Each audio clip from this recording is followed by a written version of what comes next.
Nothing stopping us from going live, baby. Hit that link in my bio and come tap in. Everybody, what is good? What is good? It is Mikey T, the movie star, the the most hated, yet anticipated. You know what I'm saying? The most hated, yet anticipated. Back at it. I need everybody here on Instagram to hit that link in my bio right now. The link is in my bio. Come join me on YouTube, you guys. I definitely appreciate everybody that comes over to the channel tonight and taps in with me on YouTube. Major look on Dice for tapping in. Maybach Dice, aka Very Rich Dice. That's Lazy Bones artist from Harmony House. Salute to OT the Real for popping in as well. You know, he's got some things working. A new article on Complex, as I said. Goya, appreciate you, bro. You've been rocking with me for the longest, man. Lone Wolf TV in the building. I need everybody on here to hit the link in my bio and come join me tonight. Major salute. Major salute. That's right. That's right. Yeah, that's right. OT the Real and Millie's got a new record out. OT the Real and Benny the Butcher got new records out. Shit's real out here, man. Skinny from the Nine has a new chronic out called Pack Nine. He actually just did a new interview on Academics' channel. So people are moving, man. You know, I got a whole new podcast going. It's called The Hip Hop Guys. Myself, SV Twiz, Bon Simmons, you know, my homie Rosewood from Spilly and T. You know, Spilly and T is Razor's label. That's a branch off. That's a branch off of OBH. So I got a hard team, man. We got the Philly boys on the team, and I got my brother from Southside Jamaica, Queens. What up, Steven Rivera? I appreciate you for tapping in. Appreciate you for tapping in tonight, man. Definitely love to everybody tapping in on the stream. Be sure to hit that like button and be sure to share this video. Because, guys, we have some shit to talk about tonight, man. We have a couple dope topics for tonight. Now, one topic is about Wack 100. One topic actually goes into what happened the other night, that a couple nights ago, that we've been talking about Draco the Ruler, the show that happened. I got on the phone with my guy Maybach Dice, aka Very Rich Dice. He's an affiliate of Lazy Bones, signed under Harmony House. And he told me quite a few things because Bone Thugs and Harmony was performing at that show. 50 Cent was there. Their set was canceled. Risk Taker, what's up? AB, what's poppin', General? My brother AB, salute to you, man. New Jersey's in the building right now. Okay, okay. Black Sheep wants some ice cream. Go get yourself some ice cream, man, and get ready for a great show because we have a couple dope topics, man. Like I said, we got to talk about Wack 100. We got to talk about Wack 100. There's a video surfacing right now. I know you all probably saw it on 40 Glock's page. Now, we all know 40 Glock has had a long history of beef with the game. So how serious can you take this? Is it old footage? Is it doctored? You know, those are going to be all those questions running wild because of the source that it came from. What up, my brother, Horsey, the Sun God? He's from the No Gimmicks podcast. That's right, Horsey. What's popping with you, G's? You know, I definitely appreciate you for tapping in tonight, man. He had actually come onto my show called the Hip Hop Trivia Battle. I'm going to rename it just to the Trivia Battle. You know, it's a show that I do with RBH. He's the current hip hop trivia battle champion, where both, two contestants come on. It's 20 hip hop questions. The best of 20 wins. Hartford 860 in the building. Carlos, what's popping? Shaq, it happened the same night of the Draco the Ruler incident where Draco lost his life. The same night. Y'all must have heard about Wack getting in a scuffle because some footage actually came out where you saw Wack having an issue and the game's music was playing in the background. Now, I got a few more pieces of information about the night when Draco, got into the whole situation. Draco was performing at one of the smaller stages, you guys. So in my opinion, that's why Draco actually had the smaller amount of his group. There's sometimes at these performances, there's a big stage, there's a small stage.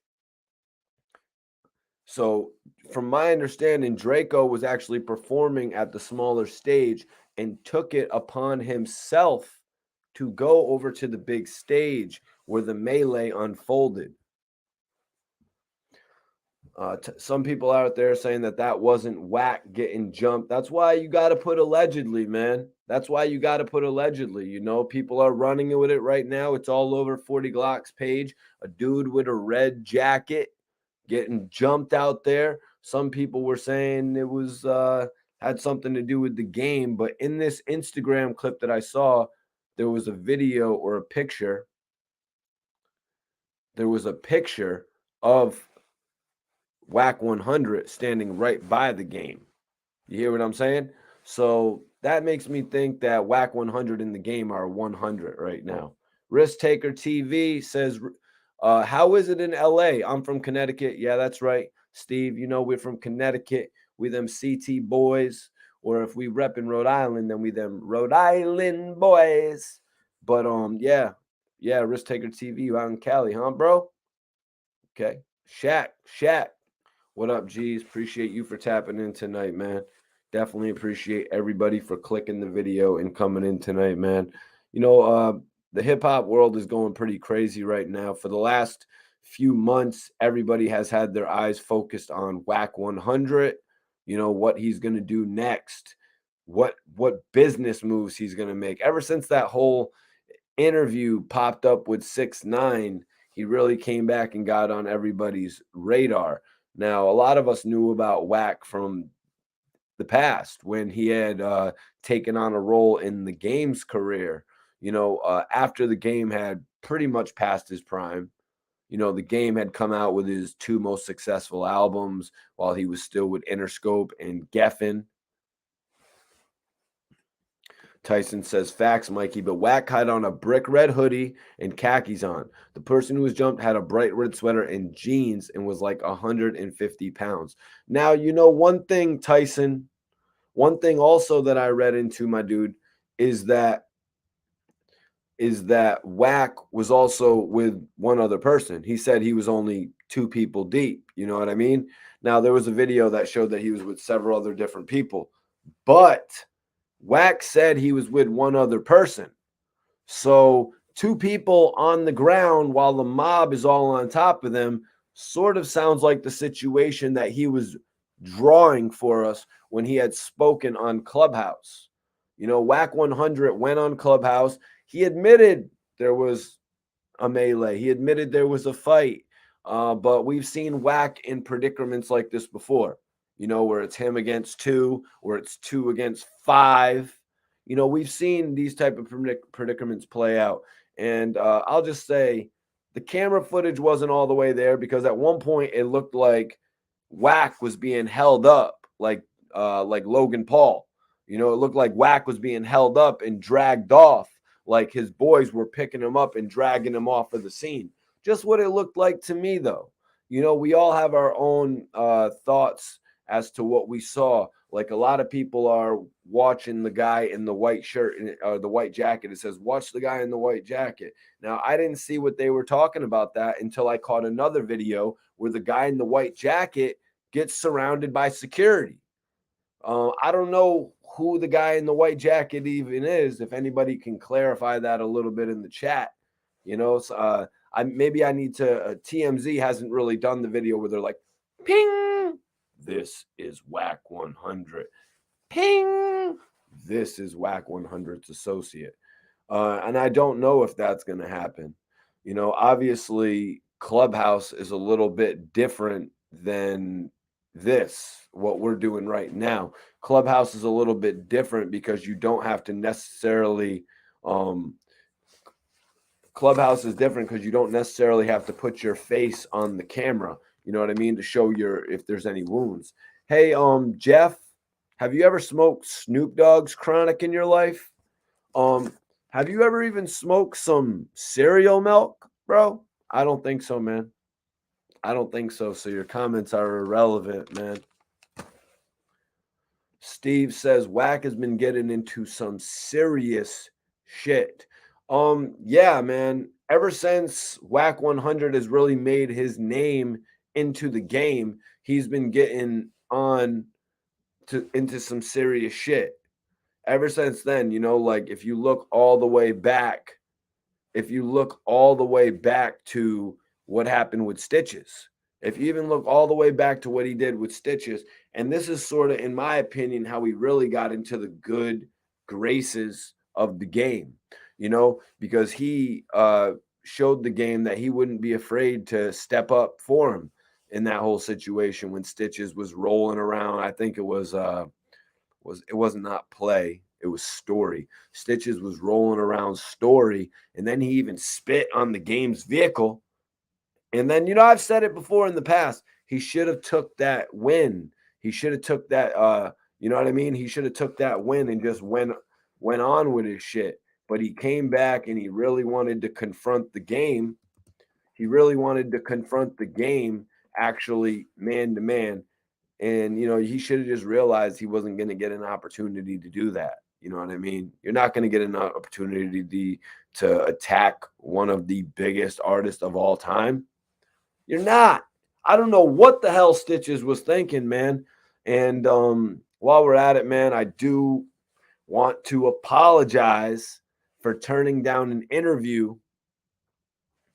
I just want to I want to apologize to Stitches for not doing that interview with him back in the day. Scott Storch had asked me to do it. I really didn't see much potential. I really didn't see much potential in what Scott Storch was doing with Stitches. So I passed on the interview. Some things you're wrong on. You know what I mean? Some things you're wrong on. But you know what I mean? I just made a decision.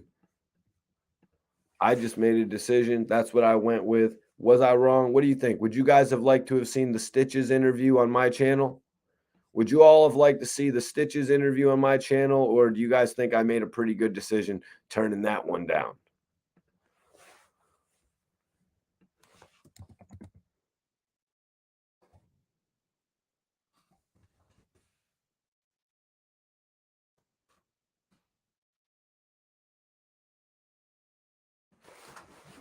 What's good? BX is in the building.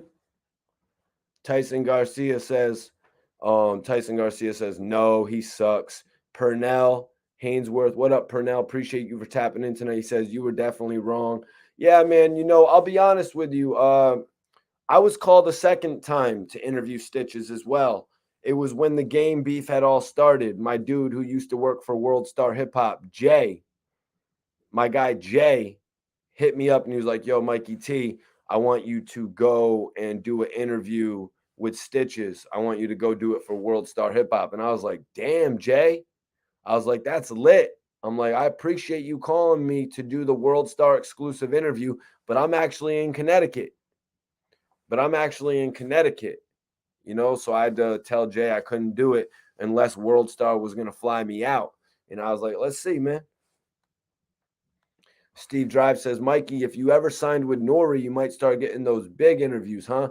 Well, bro, I've actually interviewed Lil Wayne, Rick Ross. I've interviewed Nori in the past. I've interviewed personal highlights for myself. I've interviewed AZ, Dead Prez. You know what I'm saying? I've done a lot of work, man. I've interviewed so many major artists, Cash Out, 22Gs, but definitely a cosign from Nori, Drink Champs, even the big homie Gilly, Gilly working with Barstool Sports. Anything like that would definitely put me on the next level, onto the next radar. You know what I'm saying? So I would definitely not be opposed to that.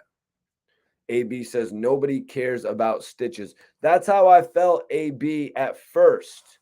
That's how I felt at first, AB, when I had first gotten to meet Stitches. I was in Miami. I was in the studio with Scott Storch. He introduced me. He said, yo, Mikey, we do a lot of interviews. I'd appreciate if you could do something with Stitches. I regret not doing it for Storch that day. I do. I regret not doing it for Storch that day. But then I got that second call after Stitches had really blown up. because when I saw Stitches working with Storch, I didn't understand where it was going. I could not see it. You know what I'm saying? I could not see it. BX says, I'm in Stamford, Connecticut, bro. Major love to you, my G. Major love to you. Tyson Garcia says Stitches brings nothing to hip hop. I'd rather you interview an up and coming artist. Yeah, man. That's why I was going and interviewing people like Cash Out. You know, I literally interviewed Cash Out after he performed at the BET Awards. That's why I was interviewing people like Vado as he was blowing up onto the scene. You know what I mean? Interviewing Chinks. You know, Chinks Drugs before he even actually got with French Montana. These are young Dolph getting the opportunity. Rest in peace, Dolph. You know, even getting to sit with legends like Yo Gotti for an interview. I interviewed Yo Gotti twice. Real dude right there, you guys. But tonight we're talking about Wack 100. We're also talking about Draco, and we're talking about 50 Cent and Young Buck. Because I read some shit where Young Buck is still facing the wrath of G Unit. Young Buck is still facing the wrath of that contract that he signed with 50 Cent years back. And from what I'm reading, he signed another contract with 50 Cent in 2014 for $250,000 for 2 albums. Green Star, Draco, from what my guy was telling me, who was actually there at the show, Draco was performing at the smaller stage that night. So Draco took it upon himself to walk over to the big stage. Now, I'm not saying there's nothing wrong with that. Mostly anybody would probably have walked over to the big stage and gone and checked out what was going on. You know what I mean? Myself included. As a blogger, you know, I would have checked out one side, gone to the next side. Draco, it has been reported, should have known who was there at the show. And you, as your own man, you being your own man, you should know what potential problems might be waiting for you. You know what I'm saying? You should know what potential problems might be waiting for you down the block, across the street.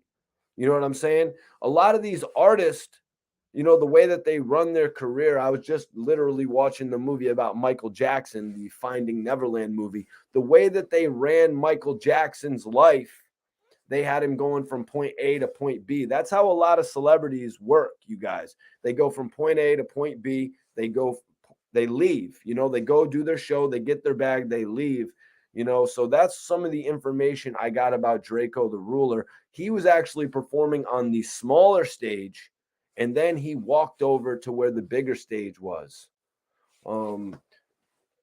It really sucks that Draco lost his life, you know, in this ordeal in such a violent manner, in this brawl that just went totally left, you know, because I've done interviews with guys in the past like Bangum Smurf, who had told me about brawling, you know, brawling. He literally told me he was brawling with some guys, saw some people he knew. He stopped to talk to them and then went back to the brawl. So to hear the report of what happened to Draco the Ruler while in the brawl, you know, it's just really crazy. You know, it shows me that nobody is off limits in this game. We've lost 3 rappers in the span of a 2-month period, if that. Young Dolph, Slim 400, now Draco the Ruler, man. I've been talking to a few different people, and it's just like, when is enough enough? Owen Hart said it, enough is enough, and it's time for a change, you guys. I definitely appreciate everybody tapping in tonight. There was a hella melee in California the other night where it seemed like everybody was getting into it. At one point, I had seen a video with Wack 100 seemingly getting into a altercation while the game was performing. And I was thinking to myself, I was like, are you kidding me right now? How is Wack 100 getting into an altercation while the game, one of the biggest artists in the world, period, you know what I mean, it is performing, and that's supposed to be his artist. A lot of us who watch the game, we know, and I mean the game of hip hop, we know that game. We know how we got into, you know, we know how he got into this, starting off with G Unit, Interscope, Aftermath, becoming one of the biggest rappers alongside 50 Cent. Some people don't recognize Wack 100's role in the game's career. But a lot of these guys from 2000, these guys that were born the same year as Blueface, they recognize the work that he did with the game. Now, I mean, shit, I was in a store one time and I looked at all the Games albums, the Games albums, the documentary, the Doctor's Advocate, LAX, Jesus Piece, all the albums that were released with Interscope. And then he has just as many albums released with E1 as he did with Interscope. So Wack 100 was obviously doing something right for this guy. Do an interview with Wack 100. Do an interview with Styles P.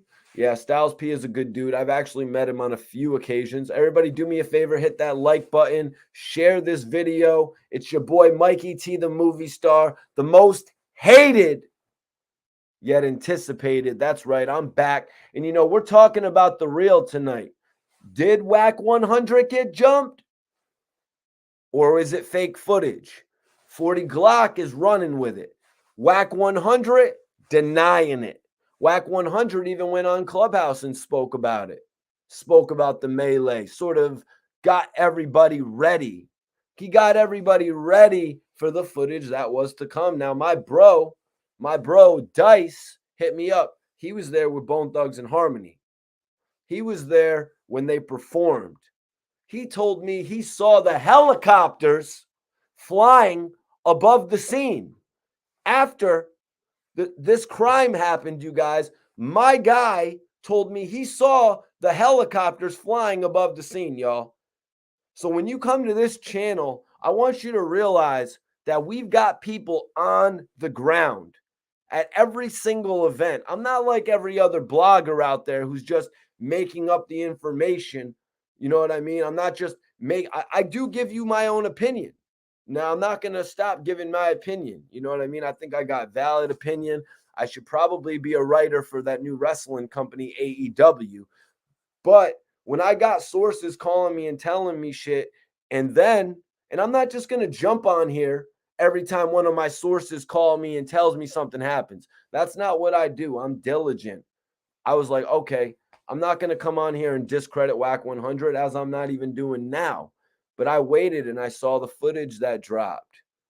I saw the video that dropped on 40 Glock's page. Now, a lot of you are probably saying, Mikey T, 40 Glock has a major issue with the game. He always has. He has a reason to post this footage up, even if it was doctored.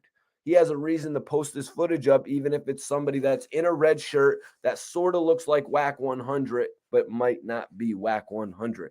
A lot of people are going to be saying that, man, because 40 Glock has probably the worst reputation with G-Unit. With the former G-Unit frontman Game. Yo, what up? What up? Andre Roberts, I appreciate you tapping in on the stream tonight. Compton Streets, I'm from Hawthorne. Little Watts, 13. I appreciate you tapping in, man. Jesse Ramirez, I appreciate you for tapping in, man. Let them know who Mikey T, the movie star, is in Compton, man. All I'm trying to do is give the world the best interviews. North Carolina on the check-in. I got love for North Carolina. I never bring y'all nothing fugazi. I always come on here with the realest content, the realest interviews. I feel like I've been a presence in the game for a decade strong, and that's why I'm going to give y'all my thoughts and opinions as well. Hit up Nori, Drink Champs, EFN, Gilly, Wallow, Barstool Sports. Let them know Mikey T's coming through the door. Rick Ross knows I was rolling up a blunt on Rick Ross's couch, charging my camera, filming his pool party. What other blogger was doing that? Even Gully TV gave me my flowers. Gully TV said, yo, damn, Mikey T, the movie star, with that much drive, I have no doubt you're going to get rich. I respect those words from a guy like Gully TV. Just saying, y'all. Just saying, I respect when somebody can give me my flowers like that. Dreamer says Wack 100 is done in LA. Mexicans ain't gonna let him talking down on. I couldn't really read the last joint right there. But you know, Wack 100, the thing is, he worked so many years. He worked I'm not up here not knowing my history. I've been entwined into this game for a number of years. I saw the way that Wack 100 came into the business. He came into the business and he made people believe that he had a reputable relationship, a reputable situation with one of the hottest rappers to come out since Pac and Big. And when we're talking about on a level of popularity, the game was there. He moved 500,000 units in a week. You know what I'm saying?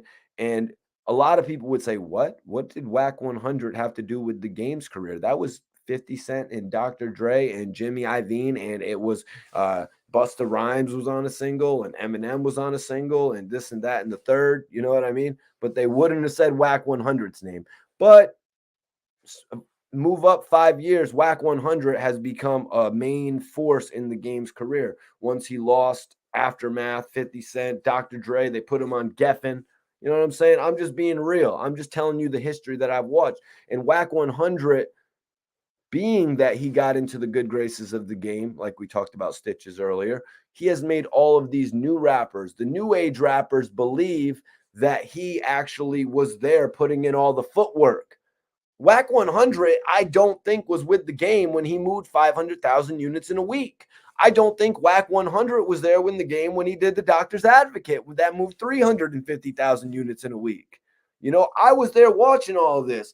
Wack 100 wasn't his A&R back then, but all these new guys would believe that. All these guys born in 2000 and shit. I'm just being real right now, y'all. Len says it's all strategic. It's all strategic. Leo King in the building. I appreciate you. Everybody share this video. Let them know the king of the bloggers is back. The king of the bloggers is back, baby. Salute my guy AB too. I was down in Florida. I was in Miami, Florida. I was cooling. I was kicking it. I was at Wet Willie's, actually. I don't know if you're still in here, AB, but salute to you, bro. Because he sent me over a drink. So I'm like, oh, shit. Yo, the OG sending me over a drink. I just thought it was, regular Miami love because people in Miami show love like that. But the dude AB goes, yo, Mikey T. And AB's got records, too. He did a record with Max B and shit back in the day. But AB was like, yo, Mikey T, I knew that was you. Listen, I messed with Hassan Campbell. This dude put me on the phone with Hassan Campbell within 5 minutes. Me and Hassan Campbell were chopping it up. I was telling him about everything that I did with ARAV and shit. So I appreciate real ones in the game like that. That shows you that shit is right over that mountain. Shit is right over that hill. Shit is a stone's throw away. And that's why we're not going to stop going, y'all. I remember interviewing Nori. Nori was getting his hair cut. That was the only time I ever got Nori to sit down for 10 minutes, 15 minutes to do an interview. After that, it's we getting drunk, we getting high, we eating burgers. And I appreciate that too, because, building camaraderie is good. You know what I mean? But we is here to do the most classic interviews. And yeah, man, we're talking about it tonight. It's all about discussion pieces. Wack 100 says he stood up for himself. The video footage I saw, it looked like he was standing up for themselves. Like I said the other night, we've all been in situations where we had to hold down our homie. You know what I mean? If it was 5 against 10. And sometimes we went for those odds just because we didn't want to see our homie go down like that. Cyber Grinding, this is the channel that you wish you were, bro. AB's still in here. Salute, my G. Appreciate you, fam. Yo, only 1%. The main man, Mikey T, the mega super duper trooper movie star. Whoa. The super duper trooper, bro.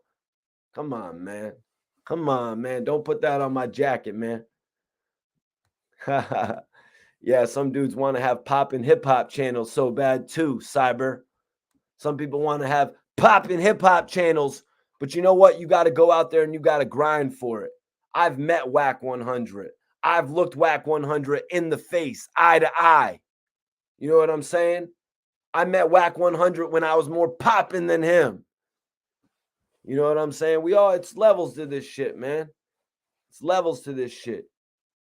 Oh, Dreamer says he's been hanging around too long with 6ix9ine. I was actually talking to my guy RBH a little bit earlier about that, about how he was so quick to call out. He was so quick to call out 21 Savage. And like, come on, let's really look at the proven history of 21 Savage. 21 Savage has sold 10 million records. He went diamond with Post Malone. He went diamond with one record. That makes up all them little 12, 13 records that 6ix9ine released and went on Billboard in one. Just saying. But let's get back into some of the questions. Yo, yo, yo, yo, yo, what up? What up? What up from Cali? Watch this TV. Major salute to California. Definitely appreciate everybody tapping in from Cali. We had people from Compton tapping in tonight. Leo said Mikey T knows his stuff. Don't get it twisted. Yeah, that's why I come on here spitting facts to everybody. Hell yeah, there's my brother Bonds. Check your DM, bro. I sent you the link. Geez, we on and popping tonight. Definitely appreciate everybody tapping in. We got to talk about 50 Cent and Young Buck. We got to talk about Draco the Ruler. The information that I got was that after this melee happened, man, like it was a crazy scene out there. I'm talking helicopters flying above. My guy told me that Draco the Ruler was actually performing at the smaller stage. Now, K7 had done a live video where he said Draco the Ruler actually was only able to bring about 15 people. Academics said it looked like they had about 13 to 15 people. So they brought their allotted amount. Now, after that, apparently Draco the Ruler and his team went over to the other side. Apparently, they went over to the other side, from my understanding. Now, I think personally, and everyone else probably thinks it as well. The whole situation with Draco the Ruler is something that could have been avoided. You know what I mean? Either some people have said he shouldn't have taken the date. He should have skipped the show altogether, knowing who was actually on it. So, maybe he should have just gone and left, gone, did the show, left. There's a couple different things out there about that. Mikey T is fire. Thank you, man. And then there's other things. There's other things. Yo, James, get off my. Come on, man. What do you think I'm doing? I got to take up the time here on the air, man. I got to take the time up here on the air. We are on the air right now. I'm coming for that Howard Stern deal. You heard? I'm coming for that Howard Stern deal. You know what I'm saying? I'm the heir. I'm the heir to Howard. Tabius. Hopefully I'm saying that right. Tabius. Hopefully I'm not butchering your name. He said, terrible situation. Prayers up. It will be a lot of deaths and Rico's coming soon. Well, hopefully not when it comes to the deaths, man. I'm pretty much worn out when it comes to that, man. I really don't want to see any more tragedy come of what's happening. But I see what you're saying, about people riding for the ones that they love. It's inevitably going to happen. You know what I mean? That's why this whole melee took place in the first place. It's like, we were talking about Jim Jones and Freddie Gibbs the other day, and allegedly one of Jim Jones's friends was the one who put hands on the other dude first. It doesn't always come from the two artists directly. Sometimes you'll have a friend there who's standing by your side. He's like, screw that, man. I'm on this. I'm on this for my friend. Rest in peace, though. Rest in peace to to all the rappers that we've lost in the last month. Hell, in the last few years. You know what I mean? Because it's like a domino effect. We've been going through this shit since it happened with King Von and even before that. But it just, like Twiz was saying the other night, if y'all tapped into the stream when we were speaking respectfully, it's like this is happening a lot more frequently now. And the shit really sucks. Definitely appreciate everybody tapping in. I was reading an article about 50 Cent and Young Buck, man. I was reading an article about Young Buck, who we all know Buck just came back strong at the Verses. What did y'all think? What did y'all think about Young Buck coming out at the Verses, man? Young Buck came out when they did Stay Fly, but he also stuck around and did a little freestyling at the end. Lil Flip was on the scene. Little Flip was on the scene. Young Buck did a little freestyling. I really thought Buck had an opportunity to, show the world what he could do again. But Buck, maybe he was sipping a little too much. He floundered a little bit. He didn't get to really show himself too much. And some information popped up this week, right? About Young Buck's bankruptcy case, where apparently Buck is now paying back $24,000, somewhere around there. Buck had been making some royalties, and apparently Buck owes somebody money. So Buck took the royalties for himself. They slipped through the cracks, so he got them. But 50 looks like 50 has heard about Young Buck collecting this $24,000. It looks like 50 has heard about Young Buck collecting this little bit of bread, and he wants in on it. It's a little bit crazy to me to think, damn, every single dollar that Young Buck makes, 50 Cent wants in on it. What's the old saying? If a dime bag gets sold in the park, I want in on it. If a Young Buck album gets sold at Best Buy, iTunes, Amazon, I want in on it. Young Buck signed a new recording contract. Apparently, Buck signed a new recording contract with G Unit for 2 albums. Now, my understanding, you guys, was that Buck signed a contract to do the reunion album for G Unit. The reunion album that consisted of 50, Banks, Yayo, Buck, and Kid Kid. But then 50 also got Buck to sign on for a studio album, 1 album. So a solo and a group album. Now, with the history that Young Buck has had with G Unit, I just don't get why Buck wouldn't say, you know what, 50, the way we've done albums together in the past, you really never accept my albums. I turn them in and you don't accept them. I turn them in and you deny them. If you guys remember, I want to know, does anybody in the chat remember Young Buck's 3rd album? What was Young Buck's 3rd album going to be called? But this album was ultimately shelved by 50 Cent, the G Unit General.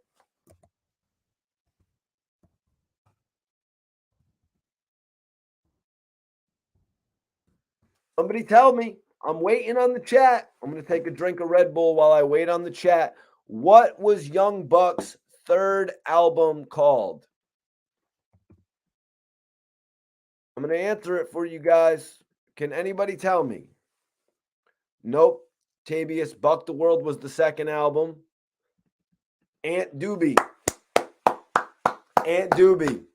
Major love. King of the bloggers. Sorry, did I blow out y'all eardrums? Yup, that's right, bro. Aunt Doobie, it was called The Rehab. Young Buck's 3rd album was going to be called The Rehab, but 50 Cent said, no, that album won't do. That album won't do. And he said, you're not releasing that as a G Unit album. But listen, you guys, just as a little reminder, everybody that follows me on Instagram in this video, everybody that follows me, I will follow you guys back right now. I'm going to pin it up in the chat so y'all can follow me while we're here on the video and shit like that, because I will follow everybody back if you're on the gram. Aunt Doobie, I'm really impressed, man. You got that shit, bro. You got that shit 100%. You got that shit, man. I was really impressed. Yo, George, I don't know when the Young Buck's new project is coming out, man. Especially with this whole new thing with 50 Cent coming at Young Buck again. It's not even like 50's coming at Young Buck on the headlines. It's not even like he's coming at him on Instagram, making fun of his sexuality or making fun of his music. 50 Cent is now coming at Young Buck when it comes to even the smallest amounts of money. He's coming after the guy for $10,000, $20,000 here. And it's really ridiculous to me. These two guys have made millions together. 50 at one point said, "Oh, I helped each member of G Unit make $10 million, make in excess of $10 million. I'm a G Unit general. Hell yeah, salute to you, man. No other genres of music artists get shot and killed, only hip hop. If Aerosmith, see Bon Jovi. Yeah, I hear what you're saying there, man. Ja Rule actually spoke on that at one point. He said, there's a big difference between me and Justin Timberlake from NSYNC. He said, a guy like me, I've got to carry a knife on me.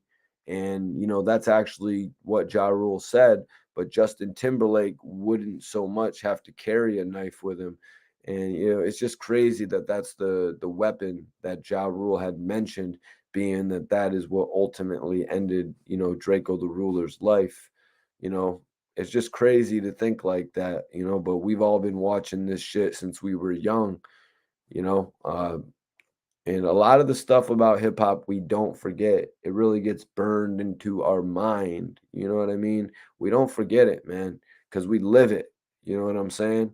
We live it, we watch it, we see what happens to some of these guys, and we don't want to go through some of the same situations that we've seen, some of our heroes, or some of our our idols, whatever you want to refer to them as, go through. You know what I mean? Whatever type of situation it is, you could see it from any of the artists. Scott Storch and Little Kim. You know what I mean? Buying a girl a car and then not being able to keep up with the note. Whatever happens, you know what I mean? Getting half of your company taken out just because you get married. Look at Dr. Dre, him and his wife and their whole situation where they had to go through a lengthy period in court just to figure out the settlement. There's a lot more things in hip hop that can come back to bite you in the ass. Yep, George, that's right. And that's a thing that a lot of artists say about music being therapy. Mike says, I was at that festival. They threw Sugar Free up when Draco was supposed to perform. People started to catch wind that Draco got stuck in the neck and cut the festival short. Did you get to see Bone Thugs and Harmony perform, Mike? Because I am aware that there were two different stages. I was just obviously Bone Thugs was at the bigger stage. Can you give us a little bit of breakdown of what you did see? I did notice the headline saying that 50 Cent was not able to perform. So yeah, I definitely read a lot of news and notes coming out of that festival. Really crazy, man. And D Money, yeah, 40 Glock is laughing his ass off right now. And this isn't a laughing matter like that, man. 40 Glock situation was not like this whatsoever. I've actually interviewed 40 Glock in the past. It did millions of views.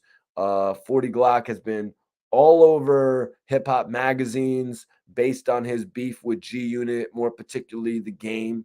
Their feud even continued after The Game was outside of G Unit. Actually, I think it started when he was outside of G Unit because 40 Glock was repping with Mobb Deep. Not sure if they ever really crossed paths, though. Let me think. No, Mobb Deep didn't really come in until actually, yeah, they might have crossed paths. Because Mobb Deep released their album in 2006. Game released his album in 2005. He was gone by mid 2005. Mobb Deep was brought in, but you guys remember that whole picture that they did with like the 12 members of G Unit in the Vibe magazine.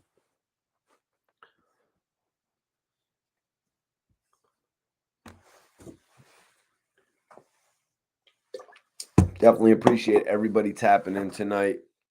What do you guys think about this 50 Cent and Young Buck thing, man? Will 50 Cent Guys, will 50 Cent ever put out a Young Buck album? Like, will he ever put out Young Buck's third album? Like, why sign Young Buck for a third album? He signed him for two more albums. Why sign him for a third album if you're not really going to put it out? Yep, that's true. That's true, bro. That's true, D Money. Yep, they had the Mob Deep MOP Game Over shirts that they were marketing. Norman says 50 just wants Buck to suffer, bro. And Norman, I really don't get why, 50 would want Buck to suffer. It really doesn't make all that much sense to me, to be honest with you, especially when you invest money in somebody once again. 50 had been invested with Buck. They broke apart, but then he reinvested in him, and not just for that one album, which he could have done. He could have just invested in Young Buck, done the G Unit album, and moved on. But he's like, you know what? In my mind, 50 was like, you know what? Young Buck is so dope, and he might blow up off the G Unit album. So I want to get him in there for one more album as well, and I'll get him to sign off on it for $125,000, or if it's 100,000 for the group album, 150,000 for the solo album. And honestly, you guys, when you look at the nature of the business, Birdman was selling Lil Wayne albums for 10 million, most likely. 4 Lil Wayne albums for 40 million. That's what the numbers seem to add up to me.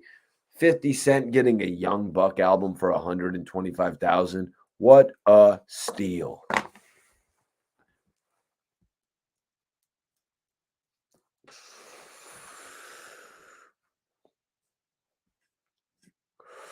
Darnell says because it's something deeper that we won't know. Well, Darnell, it doesn't make sense because 50 and Buck had such success together. Everybody knows that when 50 added Buck to G Unit, it made G Unit take on a whole nother life. It took them to a whole nother level. Look at the success of the Beg for Mercy album. Like I said, 350,000 units in a week. Charlie Hustle says Buck had to cross a line. Buck definitely crossed the line. Buck definitely crossed the line because there was footage that leaked, back in the day when Buck started performing in all these spots. There was footage that started to leak of Young Buck saying FG Unit at several shows. Buck just kept on saying FG Unit, and he was getting a buzz. And I don't think some of the stuff about Buck potentially signing with MMG was anything that thickened the beef. I don't really think those were concrete deals. And honestly, I mean, going back to 50 wasn't the best decision, man. Let me see. D Money says, I heard Hitman and Dr. Dre have an interest in Young Buck, especially since Buck helped Dre at the Wards incident. I had actually heard, or I didn't hear, it was Young Buck that was saying at one point, Buck was like, yo, my new album is actually going to be, what did he say, you guys? Did he say his new album was going to be executive produced by Dr. Dre and Eminem, or was it Dr. Dre and 50 Cent?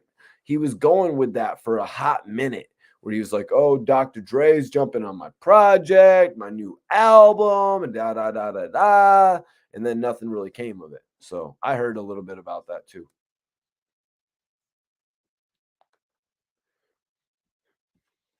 Jason Bard, appreciate you for tapping in tonight as well, man, because he knows Buck's financial situation. Second, Bucks always have bankruptcy issues. Third, when you owe people money, he's taking everything plus interest, perhaps. Yeah, man, and when you know somebody's financial situation, like you're saying, it makes them a little bit more vulnerable to you. You know what you can and cannot get from them. You know how far you can go in certain situations. The real question is, how does 50 Cent feel about Dr. Dre doing songs with Rick Ross, like Three Kings on God Forgives I Don't? which is why I said that God Forgives I Don't was a better album than The Massacre. Yeah, man. George. Juvenile doesn't like Buck either, man, and that hasn't really been revealed. I don't know if it was if I was gonna speculate, I mean, I'd probably have to say that Buck was probably trying to act like the macho man around you know what I mean, around Suge Knight. I mean, like Suge's like, so what's going on with you guys, man? Who's the hottest one in the group, man? And Buck is like, ooh, yeah, dig it, dig it. Buck is just like being a little too animated, trying to get the approval of Suge and shit. Yeah, yeah, man. But Buck's album was good too. You know what I mean? Buck's album was good too. Yeah, man. But that Beg for Mercy, like I've said before, the Beg for Mercy album, classic. You know what I'm saying? Definitely a classic. Maybe it got a little hard to listen to with the constant 50 Cent hooks. You know what I'm saying? But that at that point in time, 50 probably just had all them joints recorded, possibly even for Get Rich or Die Trying. And he was like, listen, we got all these joints. Just jump on these, this, that, and the third. Oh, I haven't heard that one yet, man. I didn't tap into that new album, that new concept album that Dr. Dre did for the Grand Theft Auto project. But D Money says that Dr. Dre just put out an Grand Theft Auto joint with Ross on it too, called The Contract. That actually sounds like a pretty interesting track, man. That actually sounds like an interesting track. And I will say I do enjoy the work that Rick Ross and Dr. Dre do together. Um, Dr. Dre and 50 Cent have made some corny music too, like that Out of Control. The Out of Control, the first one was really weak. The remix was dope though.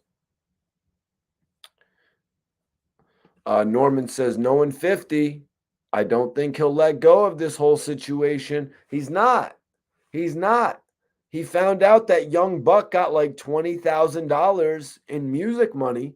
Now, not money where if Buck was going and bagging groceries at Stop and Shop, or you know what I mean, or becoming a mechanic.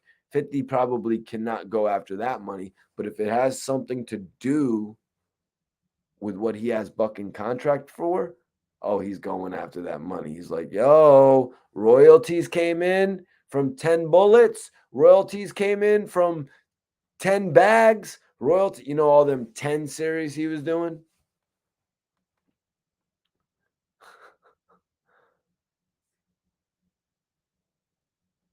Yeah, nah, D Money. I seen the track listing. I seen the track listing. Eric Spencer, what up, man? You know the king of the bloggers. The king of the bloggers is back, baby.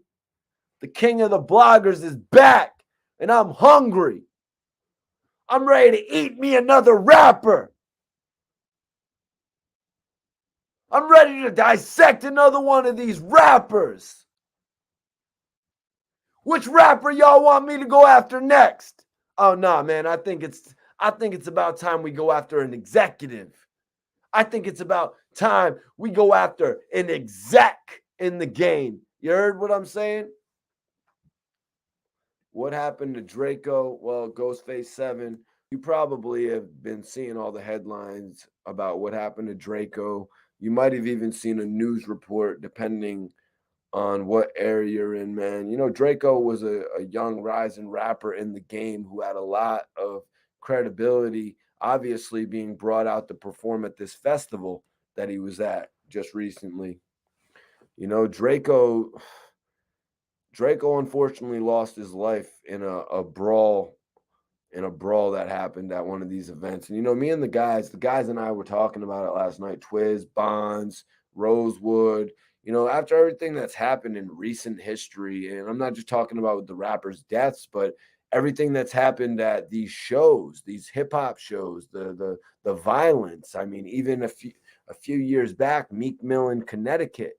Like when you have a number of artists coming together to do a festival, you have to make sure that the security at your show is top notch, or else you're not going to be able to walk away with all that money all that big money that you wanted to make off the show.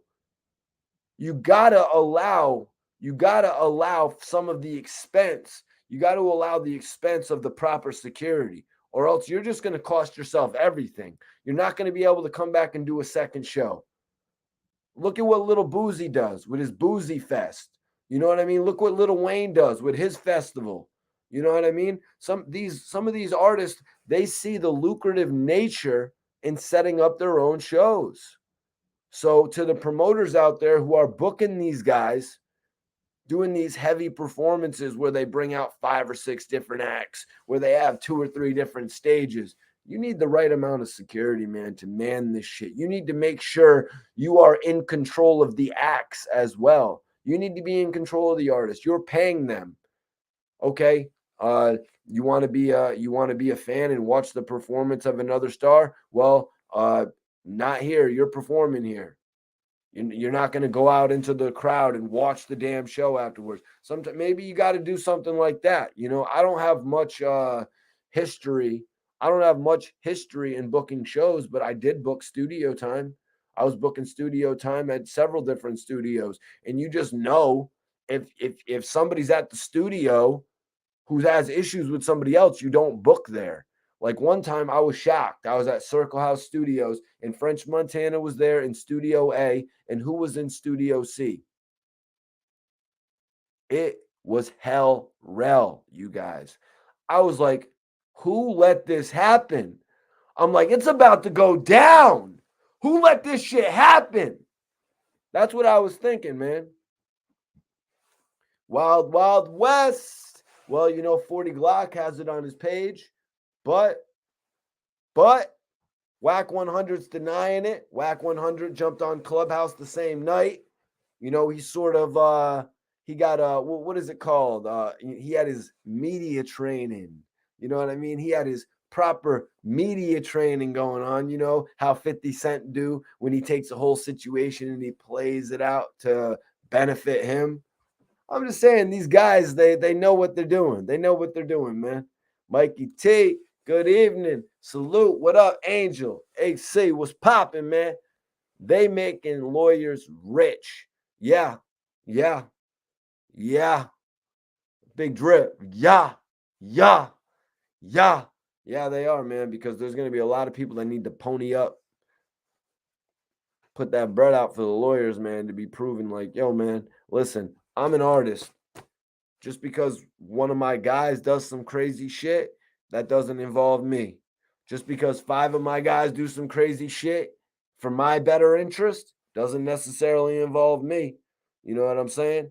I got a feeling that's what a lot of artists are fitting to be doing about this situation, man. But, you know, they're not going to be talking. Dudes ain't going to be talking. They ain't going to be talking to no police like that, in my opinion. You know, I don't think anybody's going to put any of their friends in jeopardy. Yeah, Mikey, what you smoking on? What you smoking on? I got some shit. I got my pre-rolls on tonight, man. I rolled up a couple pre-rolls, so I'm good to go. I got a couple joints rolled up, so I didn't have to roll up nothing else tonight. You know what I'm saying? Got a couple raws rolled up. What's up, Colossal the Don? I need everybody watching this video, share this video right now, whatever social media you're on, and do me a favor, hit that joint in the top. I got it pinned. Everybody that follows me back based on this video, I'm gonna follow y'all back as well. You know I appreciate everybody tapping in with me, man. I appreciate everybody tapping in on this shit. Let me see who followed me. Jason, I'm following you back. Aunt Dubby, I got you back right now. Hold on. Young Sleep 585. Maybe if you was in here, salute to you, man. Hell yeah, man. I appreciate everybody tapping in tonight. Ryan the G, what's popping with you, King? What's everybody smoking? I want to know what's everybody smoking. D Money says, I think 50 has beef with Dr. Dre. D Money, I do appreciate you tapping in. So let's talk about that topic. Let's talk about 50 Cent and Dre. You know, at one point, 50 Cent was doing the SMS audio, which was a branch of headphones and different shit like that. And it was kind of branded similar to Beats in that 50, was trying to get it out there. But he had this music video with like Adam Levine, Eminem, and 50 was wearing an SMS audio hat when he wasn't supposed to be. They're like, listen, bro, we're promoting Dre Beats right now. We're about to do this deal and sell Dre Beats for like $3 billion. Dre Beats sold for just as much as Lucasfilms, which owns Star Wars and shit. Put that into your mind. Dr. Dre's headphones sold for as much as the company that owns Star Wars, you know? So they were like, yo, Fifth, you can't be doing that in the video. And they went as far to blur it out in the video. And this was one of the major things that I think started more issues with 50 and Dr. Dre. You could go back to when 50, went against the grain and kicked Game out of G Unit. And I think Dr. Dre would have more than likely have shown a lot of love to G Unit if 50 never did that. I think their relationship would have been a lot tighter. I think we would have seen a lot more Dr. Dre influence on G Unit projects as well. But once that whole commotion started, I think, and I hope this doesn't just sound cliche, but I think it kind of reminded Dr. Dre of the Death Row era. And he was like, yo, man, this isn't what I'm here for. I'm not here to do all this BS. And Dr. Dre moved on from it. And then he found Kendrick Lamar. You know what I mean? Like Dr. Dre is one of the most innovative people in the world. He found Beats by Dre and Kendrick Lamar. Dre is one of the most innovative people who has been able to start from scratch. Wow. You're out of here, little punk. Little punk. Little punk. That dude must have. You want to talk some comedy? I'll get real comical on your ass. You are out of here. The people love when I do that, man. Out of here. That's comedy for you, man. I'll show you some comedy, brother. They call me the comedy king. I'm the king of Connecticut. I'm the comedy king. I'm the king of the bloggers.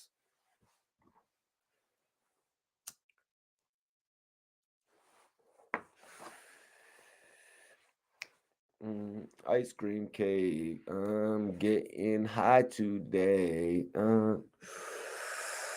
Okay. Purple OG. Purple OG. Hawaiian Haze. All right, Darnell. Okay. I see you, brother. Konzu said smoking on Versace from Fresh Baked Yoga Fire 2.0 GPF California. Long Beach Farmers. Never heard of it, man. It sounds pretty elaborate. I'm smoking this shit called Acid Cat. It's pretty dope. Pretty dope. Yo, Detroit. Detroit. What up, baby? Nah, I don't need to ask Kiss if I'm the king of Connecticut. Because I thought that 50 was saying he was the king of Connecticut. Like if 50 said he was the king of Connecticut, I was gonna have to have words. Cause I thought Jadakiss said, never be in New York, you the king of Connecticut. But I think he said you don't be in New York, you live in Connecticut, right?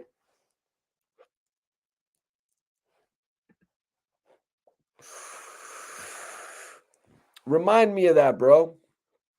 Remind me of that, because I don't remember the Twitter rant from 50. The Twitter rant I remember is the Gucci Man run, man. You know what I'm saying? Trey OG in the air over here. What's everybody smoking? I want to know what everybody's smoking tonight. I smoke more than your favorite bloggers. I spend their YouTube checks on Kush. I spend your favorite YouTube bloggers check on Kush. Hey, Mir, don't think dudes forgot about me standing up for myself either. You little punk. Don't think dudes thought about me standing up for myself either. Yeah, log up out of here. That's right. Yo, Charlie! 313. 313. 313. That's what they were saying, right? Fuck free world. 313. I got this shit called Acid Cat right now, man. It's pretty good. Pre-rolls. That's why I rolled up the J's of it, man.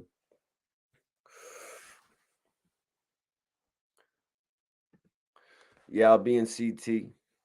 Yeah, I'll be in CT, but I run New York. Nah, 50 ain't say he was the king of Connecticut, or else we was gonna have to have words. Facts. Yeah, yo. Kanzu, yo, I go in on the haters, bro. What up, Filipino Black? What's up, King? New York, smoking a little ice cream. Everybody put it in the chat. What you all smoking tonight, man? What you all smoking on tonight?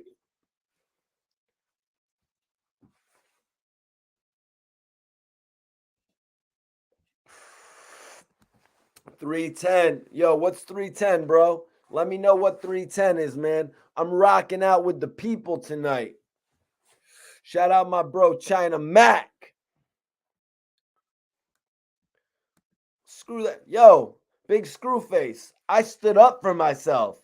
What are you talking about, big screw face? Would you have rather seen a video of me running away? Nah, I stood up for myself. Thank you, sir. God.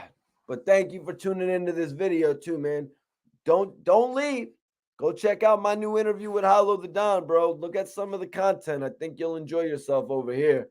You on the winning side right now, baby. There's the winning side. I'm about to get one of them lights. It's gonna flash on and off. It's gonna say Mikey T, Mikey T, Mikey T. I'm gonna get the whole light for you guys so you guys can like my setup and shit. Hell yeah, man.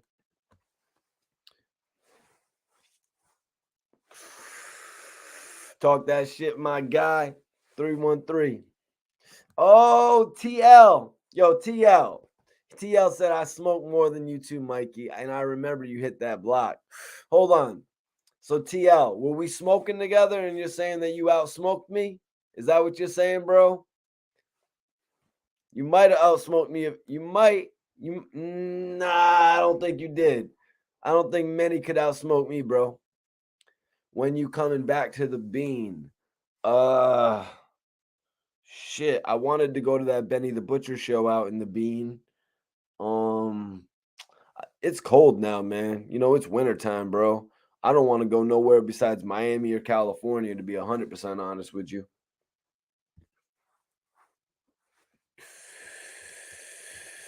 Dude, yo, Mulad, stop being a cornball telling me where and where not to go, man. Like, you're on the internet, jeez. You're on the internet, bro. How the hell are you smoking on that Khalifa Kush, Peasy? Lucky bastard. Hold on 1 second. 1 second. Peasy, I need the percentage on that Khalifa Kush. Let me bring my guy in. Bonds. Boom. It's good, my guy. Bonds, the chat was going crazy tonight, man. You know, we had like 300 people in this mother. Hang on, 300. 300. That's right, man. Now we're just, now we're just talking some bullshit, man. You know, I got some info about the situation. My guy was actually there at the whole event. He was telling me, you probably had heard there were two different stages. Right. You're Yeah. familiar with that type of setup. But Yeah. apparently Draco was performing at the smaller stage and he Right. actually took it upon himself to come over to the bigger stage. Man.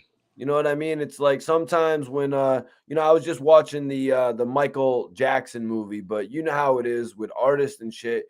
A lot of the times they have people around them making sure they're going from point A to point B to, back to point A. You know what I mean? Job complete, go back to point A, right? Sometimes they got people around them I want to deterring watch them. the show. I Yeah, want to I starting want to another go shit. watch the show. I want to Yeah. see that everything is cool. Yeah. I want to look for some girls. I want to fight some dudes. You know what I'm saying? Like, I want to jeopardize our life, safety, and freedom. Mm. You know what I mean? Because it's a joke. Didn't they say? Isn't the saying like once you get the money once you get the money, the girls will find you?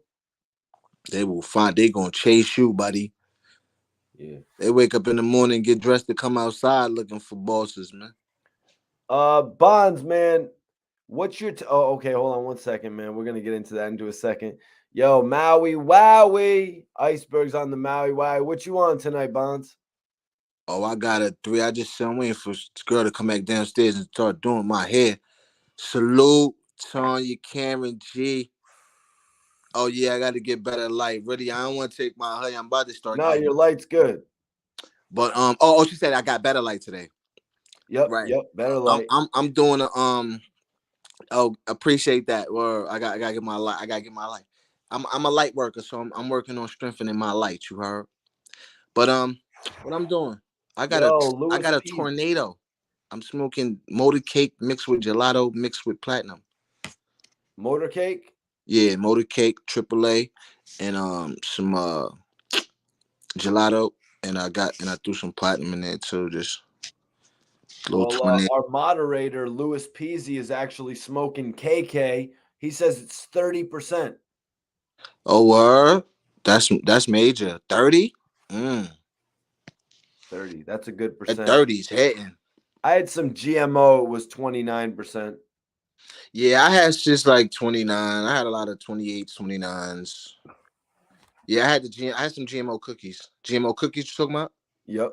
Yep. Yep, I got GMO cookies. Yeah, that's a I didn't know what it was, but it is a hitter. So we're asking the question tonight: did Wack 100 get jumped, man? Did you see the video of the guy with the red shirt? He had a red shirt on that night, and then there's another video of a guy on the ground getting stomped out in a red shirt. Wax said it wasn't Wax said it wasn't him. I, well, now listening back to his words, I'm not quite sure if he said it wasn't him specifically. He was sort of clearing it up. He was sort of cleaning it up for the Yeah, I people that don't were think going he to see the said. video. Yeah, I don't think he ever said that wasn't me. Did he? Wack 100 has admitted getting in several scuffles where it is obvious if it's 2-on-8 that you're not going to win, Bonds. Yeah, like everybody gonna take losses. You can't. But see, everybody they looking for Whack. Everybody's waiting on the edge of their couch to see somebody put hands and feet on Whack. So Now, the source where the video is, where I saw the video, it's circulating from 40 Glock's page, man. So a lot of people right off bat, Bonds, they're gonna say it's on 40 Glock's page. He has the biggest problem with the game and with Whack 100. Like it can't be credible coming from 40 Glock's page, is what a lot of people are gonna say. 40 Glock, that's the one that game beat up like that outside, right? Yeah, not like that. It was not like that. Like what? It was not like what we saw in that video because that was more of a they chased him down like and beat him up. Like it wasn't a big party, it wasn't a show. They chased him down in some residential area. Yeah, they chased him down. But no, I'm just saying, like, you gotta leave well enough alone. Like, dudes in there already chased you down. Like, no disrespect. I'm not trying to disrespect 40 Glock. I'm just saying, not even specifically to 40 Glock.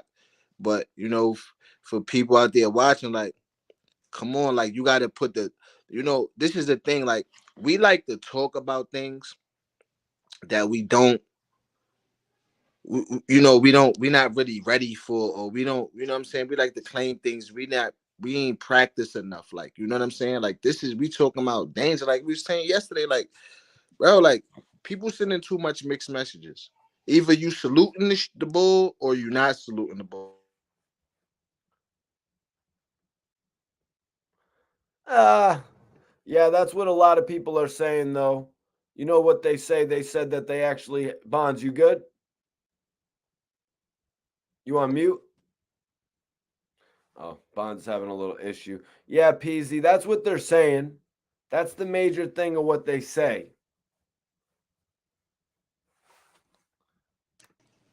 Yeah, Bonds. That's what they say about 40 Glock. You know, like they say that the games people were holding the heaters on him and shit. Well, that's what he says. He in that video, bro, it looked like he was just trying to get away from dudes on his head, bro. Like I'm not listen, I'm not mad. And all right, then this situation happened years ago. So you didn't you didn't do anything yet. If dudes did chase you down and back out hammers on you and do all of this, like if you don't still got a problem with them years later, they already did something to you. You ain't do nothing years later. Why would you still talk about it years later? Like either just forget about it or retaliate, or you can't retaliate by saying little slick things here and there. Like they already ran down on you and did all of that to you. They did that to your career, to your credibility, to your you know what I mean? To your respectability, to your face card, bro. Right, right. Like And what do and you, I don't in want to all hear nothing honesty, from you. yo, if that was Whack 100 who got jumped, if it was him, it would not affect his career. Like that's like, come on, there was like 12 people on that one dude. Like what the hell? Right? And it depends on how you like it depends on how you handle it. It's not what happens. It's not what happens, it's how you deal with it. Because it can happen to anybody. You know what I'm saying? Like, of course, the game could have just beat him up. Game 6'5", twice the size. Like, yeah, all right, but is I mean everybody gonna fall, but how you gonna react to that? Like, you know what I'm saying? Okay, well, Or Bonds, or just or I'm not saying this is at the very least. Stop talking about people. but Bonds, he got on the internet the very same night, and Clubhouse is a little bit different. You know what I mean? Like Yeah, he didn't have to necessarily show his face. You just heard right. his voice, right? And his True. voice sounds just like always. You know what I mean? So he didn't have to show his face on Clubhouse. That's how that app works, right, Bonds? Facts. Yeah, I be watching. I be watching. I be listening to Wack because I don't got a problem with Wack. Sometimes I feel like he talk a little too much, more than he have to, but I still feel like he come from situations and he know what he talking about as far as the streets go and he just don't respect dudes because he know who he dealing with. He ain't So no. so Bonds, you're saying he's saying it wasn't him, but what about that one video, the one spot of the video where it was definitely him and the dudes were holding him up? They were holding him up like Floyd Mayweather was holding Logan Paul up in that fight. Like he was like,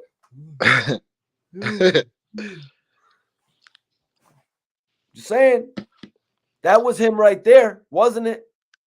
Yeah, he probably got days. He probably got days. Somebody probably hit him, clocked him. I mean, Nah, I was thinking, come on, man. You gotta soften that up for him. You gotta put it on like he was just hanging out with his homies, man. He was just on one of his homies like that. he might have got Nothing right. He happened might to have him. been drunk. You know what I'm saying? He's drunk. Yeah, clean it up for him, Bonds. You know what I'm saying? My somebody got drunk. You know what I mean? He's a little The drunk. big fool might have got drunk. You know what I mean? Yeah. But I don't know. It's like, it's dangerous out here. Like, so, like it, but it's us. Like we say security gotta, and things like that. But like we gotta, man, we gotta stop moving like that, bro. We gotta stop respecting violence, bro. We gotta stop like I don't mean, you know what I'm saying? Like that's why I don't want to make it seem like, you know what I mean? Like I don't want to talk about 40 Glock like cuz I don't want to attack nobody, you know what I'm saying? I don't want to judge nobody or you know what I'm saying, make it seem like it's about that. But it's just like we can't promote that. Like I'm not saying that wrong for you, but I'm just saying like don't promote violence. You're not you know what I'm saying? Like don't promote violence, bro. Like you don't want violence. You was faced with violence and you ran, bro, and it's been years and you ain't retaliate. So you don't want violence. That's cool. But don't speak about like why you saying stuff. Well, Bonds, I gotta disagree because I think 40 Glock would want nothing more Nice one. than to do a boxing match with Whack 100.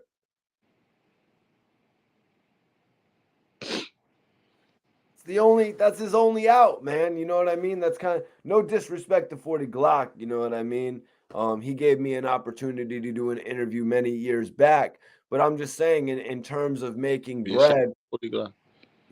I'm just saying in terms of making bread. But you're 100% right, Bonds. Like, and thank you, Tanya. I really appreciate the 9.99 super chat. Word. That means a lot.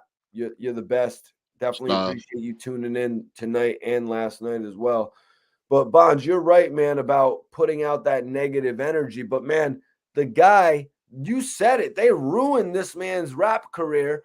And no Finished. matter what, this situation with Wack, no matter what, he's going to come out and be the same businessman that he was, Bonds. You say Right. it's about what you do after, he's going to get back to the business. You know what I mean? That's what he's going to do. 40 Glock might have sat around and worried about the outlook of what people were thinking too much. You know what I mean? You can't worry about what people are thinking. You need to go out there and be the person that you are. But that just shows who you are when you sit. That's what I'm saying. When something like that happened and you sit back and you know what I mean, and you commentate rather than jump in the game, then like real game players is looking at you like, I don't even know what you're talking about. You know Right. what I'm saying? You ain't even on the court. Like, what are you talking about? Like, you got dunked on and you on the bench and you ain't even on the court no more, but you yelling. You know what I'm saying? Like, I don't even understand. Yep, like this. Louis Peasy says move militant. Why is the Wack 100, who is apparently the manager of the game's their performing Bonds. So we put ourselves in their position. I'm Wack, you're the game, you're performing, I'm your manager. My goal is to get you there on the stage and then get you home. You know what I mean? That's what you do as a tour manager like that. Why is Wack 100 out, frolicking with these other dudes in the crowd while the game is on stage? That makes no sense at all. Am I wrong? Listen, yeah, listen, Shook is gone.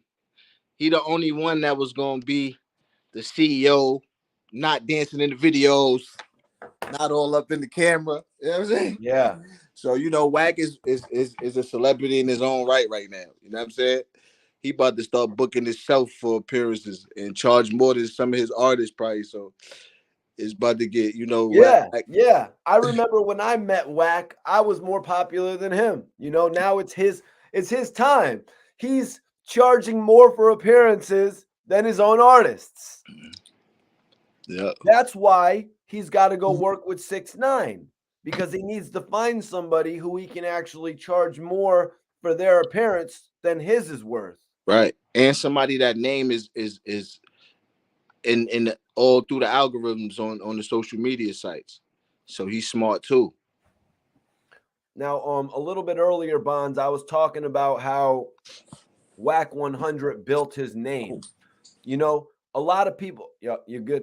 A lot of people from the new class, they know Wack 100 from his relationships with the game. They know him from his relationships with maybe Ray J.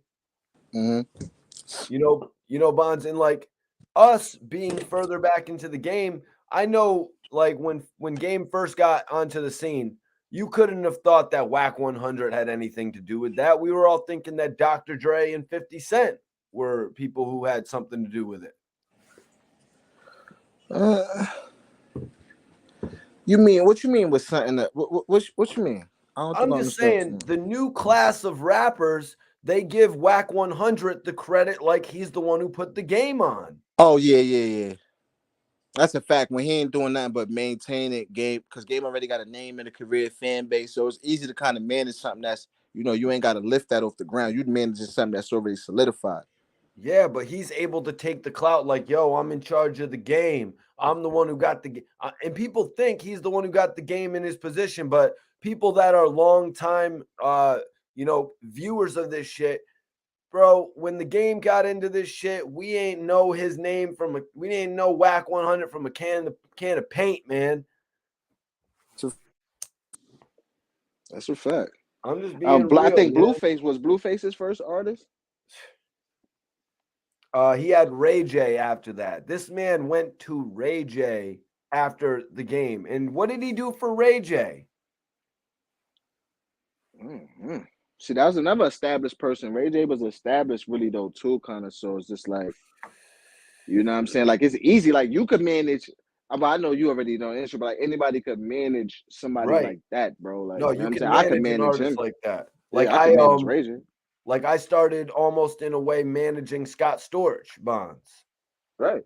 You know what I mean? And it's mad easy to bring somebody back like that. Bang 'em Exactly. Smurf. You know what I mean? Exactly. Nah, it's easy to manage them. You ain't got to beat down doors. Really, you calling people like, all right, yo, I got Sky Storch. We need to do X, Y, and Z. They already like, oh, okay. Yeah, Scott Storch's managers told me they were like, "Yo, since you started working with Storch Mikey, we've been getting so many more calls." I'm like, "Damn!" And that's why I started working with Scott Storch Music Group. You know, I went from working with Circle House. And that's why I was saying earlier. Like I don't book like performances, Bonds, but I would book studio time, and you would know if there's an artist at the studio, you don't bring somebody that they're not going to mix with. Right. So what's up? You ain't trying to you what's up with the report card label or something, man? Man, what's up, man? You gonna start managing some artists again? Oh man, well, as soon as Wack 100 says our name tomorrow, Mikey T, the movie star, is going to be back on everybody's radar. Right. But just like he warmed everybody up, Bonds, just like he warmed everybody up, like, yo, I was throwing fists and I was breaking jaws, but it was 2 against 8. What do you expect? It was 2 against 13. What do you expect? I'm softening everybody for this. I'm letting people know about Whack 100 in the game and how we know where the game came from. We know the game's first 2 albums. I'm gonna have to go check the special thank yous. You know how they used to write all like thank yous on the albums in the Right. pamphlet and shit. I'm Mm-hmm. gonna have to see if the Yeah. game put a thank you for Whack 100 in there, and maybe I'll come on here and eat my words. All right, won't do the thank yous no more in the albums. That's crazy. Yeah, That's shit done crazy. That used changed, to be a man. big part of the albums, bro. Remember that? Yeah, yo. Yeah, reading those was crazy, man. Artists would really take time and consideration into that. Yeah. It's You crazy. know, It's crazy. but I don't discredit what he's done. When I'm in an album store, when I used to go to record stores, I saw the game's albums. The game had a bunch of albums with Interscope. All those albums that they said 50 Cent was getting half of. Right. Right, all those Interscope albums, and then I noticed he had like 5 Interscope albums, but he's got like 5 E1 albums too that 50 ain't getting no money of. So Yeah. the game in Whack 100's relationship maybe was doing something, but Right. That's right. but was Whack even really involved in those E1 releases? Mm. There's a Right. lot He to got dig into, man. yeah. Iceberg says that Ray Yeah. J was Suge Knight's artist. Do you remember anything like that, Bonds? I don't remember. I guess if we I know Ray J is from that area. I didn't remember. I don't know what point that was. Do you ever remember them running around together? I remember vaguely Suge Knight was trying to run around with Left Eye as well. Yeah, Suge was doing a lot. Remember, Suge was doing a lot during that time before. Like I told you, he flew us out there for a meeting. We sat down with him. We got in the studio with him and all that. Took Really? us to a label, all that shit. Yeah. We met with somebody. Who was this guy named? It's a dude. It's a famous dude too in L.A. We went to some label and we was met with this dude. Man, what was his name? Some famous dude too. Some famous had one of them labels. I forgot his name too. Andre, somebody famous. I forgot his name, but yeah, we was out there with Suge a couple days. Suge was crazy. Wow, he was wild. Yeah, I got to definitely hear that Suge Knight story in full, Bonds. Yeah, I thought I never told you that. I don't think so, man.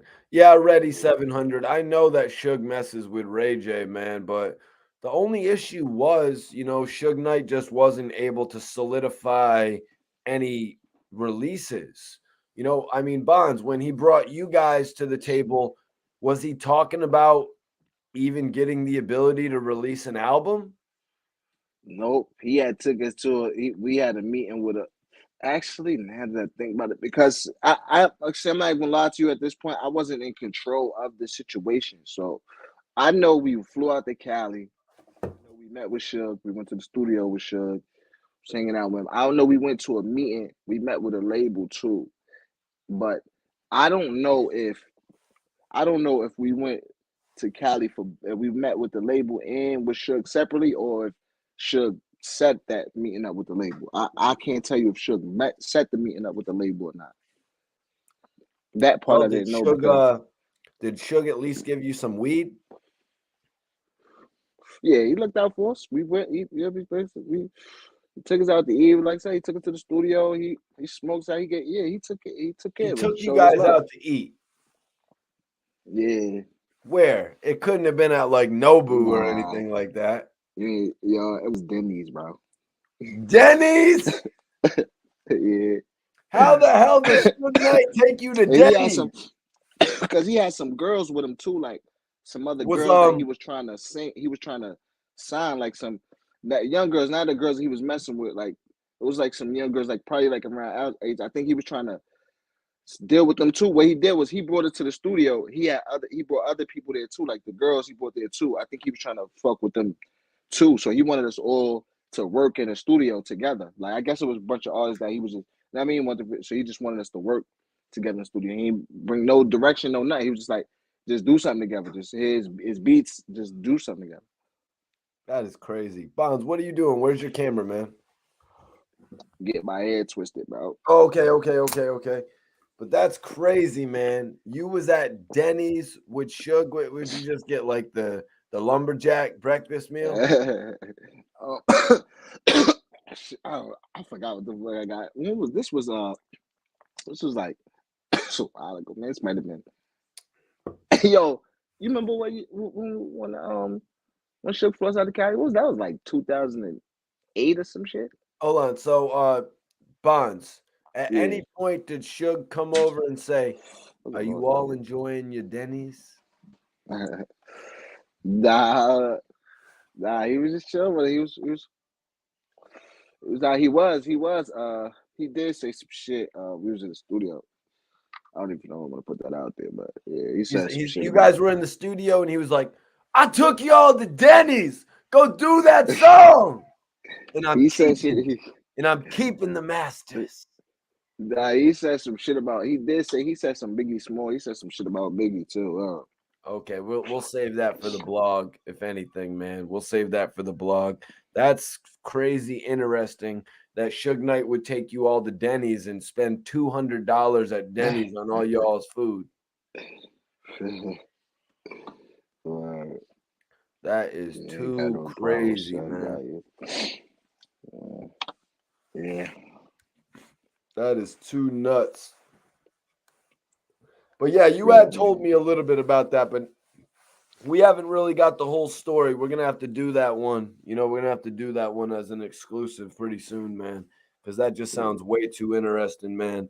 And we were very respectful right there, though. That's all I'm gonna say. We was very respectful right there, because a lot of these guys that jump on the internet and want to be bloggers, they can get pretty distasteful, Bonds. But we know how to have respect in Nah, what we're saying on here. So that's a fact. Cause right, I don't want to disrespect nobody, bro. I got love for everybody, and I ain't gonna say nothing on the internet that I wouldn't say behind to nobody's face, and I ain't gonna say nothing to Nate Robinson that I wouldn't say to Shaq. Like, you know what I'm saying? So we're gonna keep it like that.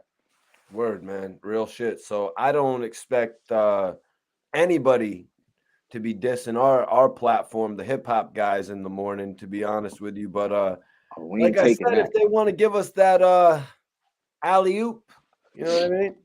Yeah, I mean we ain't giving no disrespect, and we ain't taking none either. And believe me, Bonds is going to He ain't do a taking diss it. track too, and I'm going to be on it. Oh Any yeah, of he ain't these taking it. bloggers, like they want to get on that type of shit, Bonds is going to do a diss track, and I'm going to be on the outro going crazy, like on some 50 Cent Bang 'em Smurf ARAB shit. Bonds, I'm going to get Fact. vicious, man, if anybody has something to That's say. a fact. Listen, Mikey tell me to get him, I'm gonna get him. And be like, yo, I'm going to call up the hottest producer. And you know what's going to happen after we do that? And they see who we got producing on it. The hottest producer is going to call us. I'm gonna go, bro. Yeah. But Give yo, me I the name. appreciate I'm you going up. tapping in tonight, Bonds. Nah, you know what it is, man. Appreciate the love, bro. You know I'm here all the time, man. Salute to you, family. We'll see you tomorrow night. Salute, yes, sir, with the fresh dope. I got to show them all night too, so probably Okay, we'll tap in see. after Maybe it'll for be the sure. next night then. Yeah, my dope. All right, babe. All right. Major salute. Major salute. Bonds. Appreciate him for tapping in tonight, man. He's getting his hair done right now. He's getting he got like the Chief Keef 2012 thing going on. You know what I'm saying? Chief Keef, when he got a little bit older and started growing his dreads down, it really like it threw off his image to me a little bit. And I was like, come on, man. I want the Keef. I want the Keef with the shorter dreads, man. Ha, Gordo.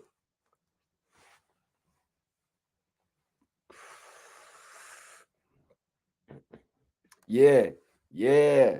Gilly the Kid. Shout out my bro, Gilly the Kid, for, just letting me come and interview him back in like 2012, 2013.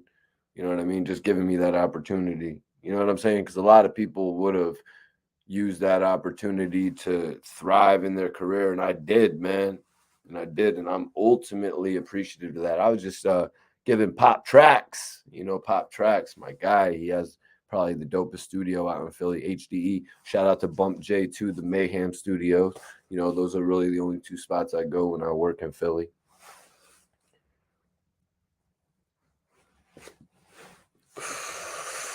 We're smoking on this good cause it gives me such a rush. Nutso got me running like the 90s. Nutso got me running ball like the 90s.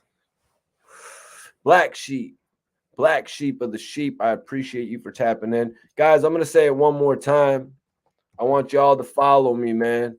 Everybody that follows me, I'm going to give the immediate follow back.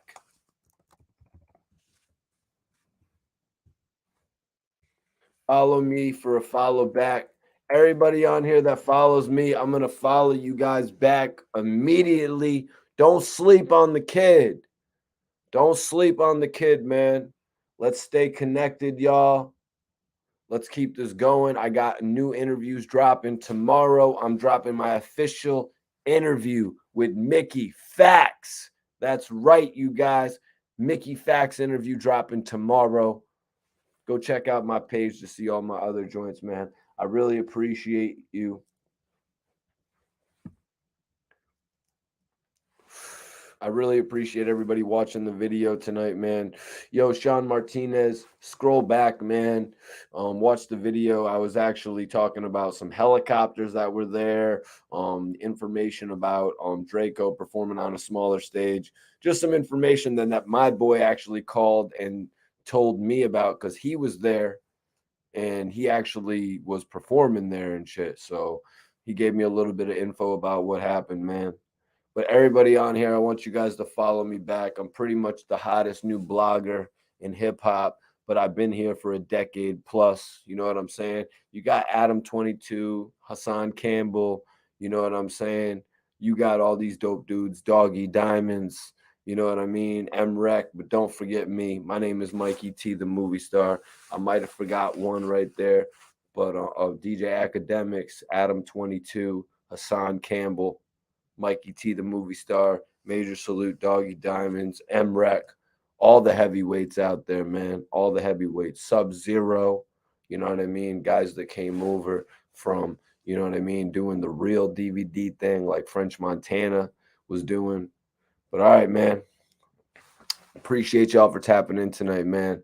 Y'all are the best audience, man. And this is Mikey T, the movie star, and I'm logging off for the night. Salute. Oh, shit. We ain't going nowhere. We ain't going nowhere.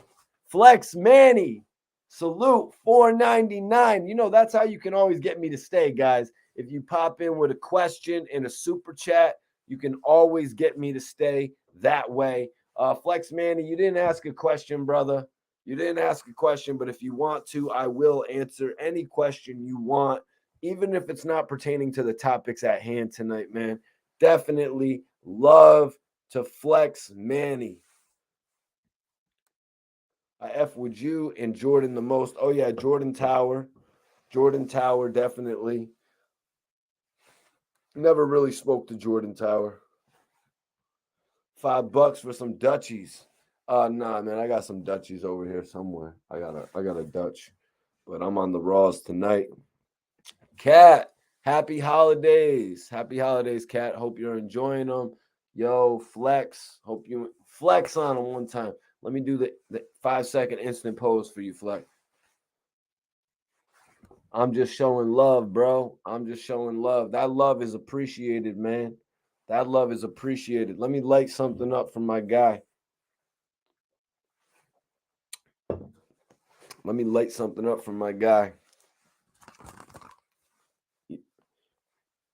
Let me light something up for my guy. You know, we got that exclusive. What other blogger is smoking Snoop Dogg's weed? I'll wait. I'll wait. What other blogger is smoking Snoop Dogg's weed? I'll wait.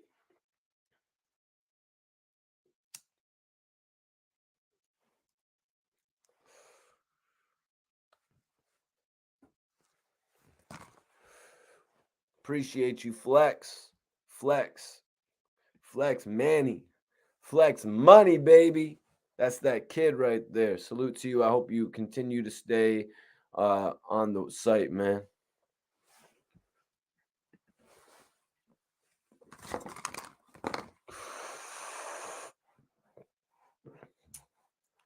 Snoop did me dirty with his Jeep and he can keep his weed.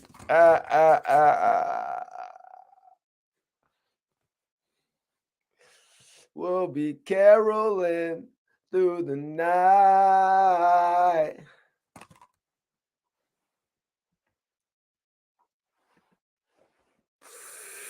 What you smoking on, Flex? What you smoking on, bro? Man, you know you keeping the stream going. My guy is keeping that stream going. Hell yeah. Super chat. Any question you want, guys. You know, that's a new rule on the site. You know, if you got any question, you can just super chat that shit in and it'll make me immediately stop a topic of conversation. It'll make me immediately stop a topic of conversation, you guys, and answer your question directly. $4. $4. What's popping? 7:30. You know, I appreciate you tapping in. Definitely appreciate you tapping in. Tonight's podcast is lit. Tonight's podcast is lit.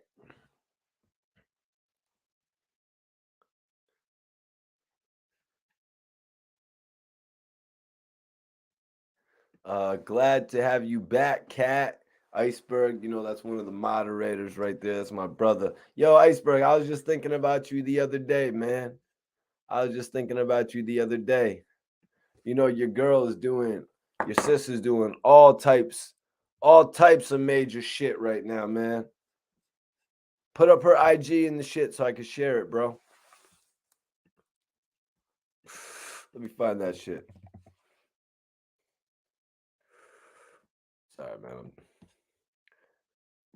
All the way up. There you go. Cat. You know, we talked about it yesterday on a live with the hip hop guys. You know, the panel show that we called the hip hop panel. We're going to start calling it the hip hop guys. but we spoke about it yesterday. A lot of people touched on it. Drake even spoke out.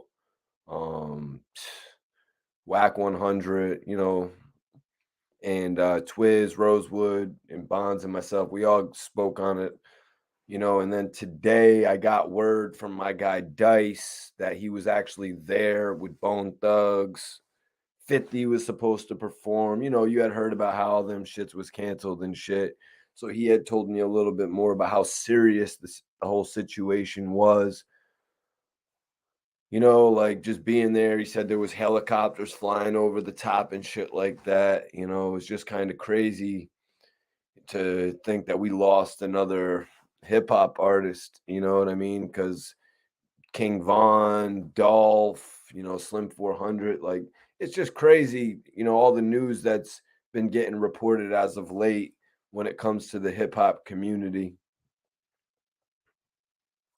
The song While You Here. Nah, man, put me on to game about a couple lyrics. Put me on game about a couple lyrics from While You Here from Young Dolph, man. Put me on to that, man. We never had Young Dolph come out to Connecticut to perform. We did have King Von, though. King Von came out to Connecticut a couple times and shut it down. Young Dolph, I had always met when I was living in Florida. Like I had always linked up with Dolph, whether it was down in Miami Gardens. That was at finger licking one time when he was there doing the appearance for DJ Khaled. You guys can go check that out as well. And then he was also, I guess it was Pembroke Pines. So it was like past Broward and shit. A couple times that I had linked up with Young Dolph, man. But yeah, 50 Cent and Young Buck need to cut that shit out. 50 Cent, we were talking about this. 50 Cent he hired Young Buck for 2 albums, and then he put out neither of them. He put out neither of the albums. Like, come on. You got to be kidding me right now. You re-signed Young Buck after you trapped him in some bullshit deal. I'm sorry to be going off about this again. I'm kind of passionate about it, man.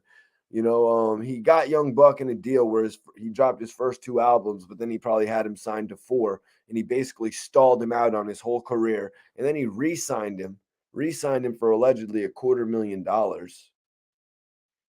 $250,000 for 2 more albums, a group album and a solo album. For crying out loud, you should have gave the man $250,000 just for the group album that you never put out.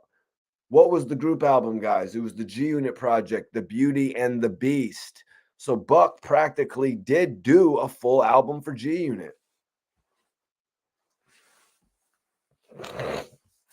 If I was Buck, I would argue, yo, Fifth, I did The Beauty and the Beast for you, man, and you keep denying all my albums. Like Young Buck turned in several albums to 50 from what I've read in interviews or heard Young Buck say in interviews, and I don't see why Young Buck would lie about something like that, y'all. It doesn't seem like Young Buck has had any problem in actually putting together it doesn't seem like Young Buck has had any problem in putting together a project. He's released several full-length projects, that now 50 wants the or not the publishing, but the proceeds from, or he wants his right to the proceeds, because Buck signed with G Unit. G Unit technically did make Young Buck major. Young Buck had alliances with several different people. I was speaking on it a little bit earlier. Obviously, we see him reconnecting with DJ Paul right now, and I've heard that they're possibly going to be doing a mixtape. But Young Buck has been connected to the artists in Memphis like 3-6. He's been connected to Cash Money. He's been connected to Juvenile and UTP. And it was G Unit that ultimately made him pop. To a certain extent, he does owe 50. You know what I mean? To a certain extent, he does owe 50. But then you got to look at it like 50 has got multiple albums from Young Buck. Like that album I was talking about earlier, The Rehab. Like he had an album, Young Buck was supposed to put out his 3rd G Unit album to follow Straight Outta Cashville, Fuck the World. Fuck the World came out like 3 years after his first album. It was almost like his second album was sabotage from the get-go. Like, how are you going to make a man wait that long? Young Buck also had a feature from the lead singer of Linkin Park, rest in peace, Chester. But he had a single from Linkin Park. Like, come on, G Unit and Linkin Park, that should be marketed like crazy on Buck's second album, but it wasn't. So, anyways, Buck put out his second album. The sales weren't all the way there. Did like 150,000 first week compared to 260,000 first week on Straight Outta Cashville. And I just figured out exactly what I'm gonna do with new videos. Just figured it out in my mind as I said this. But yeah, so 260,000 first week sales for Straight Outta Cashville, and then with 150,000 on Buck the World, it was like the label was like, whoa, because apparently at this time the G Unit guys were getting a $750,000 advance per album from Interscope. So they were like, no more Young Buck. Buck eventually turned into his album called The Rehab, which was supposed to be his third album.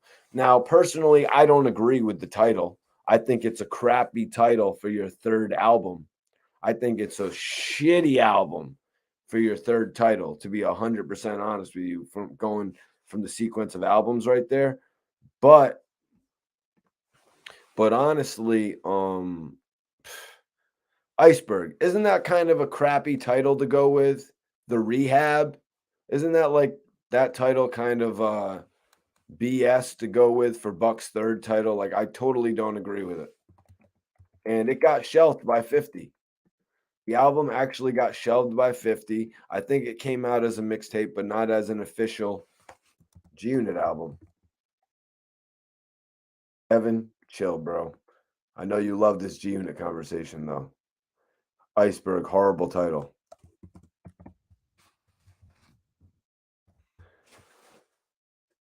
And yo, everybody go follow Bella K. She's an amazing talent. This girl's been working her ass off. She's actually got a studio in Manhattan. I'm not sure if she's doing booking there, but she's definitely always cool to work with, as far as, like, I mean, if you're a producer, if you're a songwriter, if you're you know what I mean? If you're an artist yourself that wants the look of you know what I'm saying? R&B and hip hop fusion is like the big thing forever. Hell yeah. All is good, man. All is good. All is good, yo. Everybody shoot Bella the follow, man. Everybody show some love. Tell her Mikey T sent you. Yeah, well, Kat, you got to look at the situation. Like, 50 took the time to invest in Young Buck, bring him on all those tours, Rock the Mic tour, the anger management tours, overseas tours, the G Unit tours. Shouldn't he at least get something back from his investment? You see, like, that's why I looked at it like 50 had a real opportunity with Buck and Banks and Game. Like, he had three artists. He had three artists that were actually moving the needle, as Roman Reigns would say. He had three artists that were actually moving the needle. Tony Yayo came out, did a few units. Mobb Deep did a few units. Maybe it would have been cool to have those guys on that could go gold. But he had three artists that were going platinum, one from the West Coast, one from the South, and one from New York. So he really should have taken his time and modeled those artists, made sure that everything was going correct, sort of like he's doing now with Power and BMF and For Life. You know what I mean? That's sort of how I felt back in the day watching it. You know what I mean? Watching it all play out. I thought 50 was really going to put on his CEO cap, as as they say. Thank you. I appreciate that. Yeah, no, George, I had mentioned that Kid was actually involved with the album that was going to be the reunion G Unit album. That album really does exist. It's actually the Beauty and the Beast album from G Unit with all five of them. But, that album really and realistic never came out, I guess, even though it did come out as a mixtape. Kat says, no, he should get something back from his investments. You're right. Yeah, 50 should get something back from his investments. I do agree. But you also, what I was saying there is like you really have to take your investments serious. Like 50 had 3 major artists from 3 different areas of the country. Like he really had something going. He had his BMF, his power, and no, George, no, George, not like the vaccine, man. Jesus. Not like that. That's like a Young Buck mixtape, man. Young Buck is just dope all around, though, man. And Kevin, you're right. Kid, what do you mean Kid was dope? Elaborate, bro. You don't think he's dope anymore?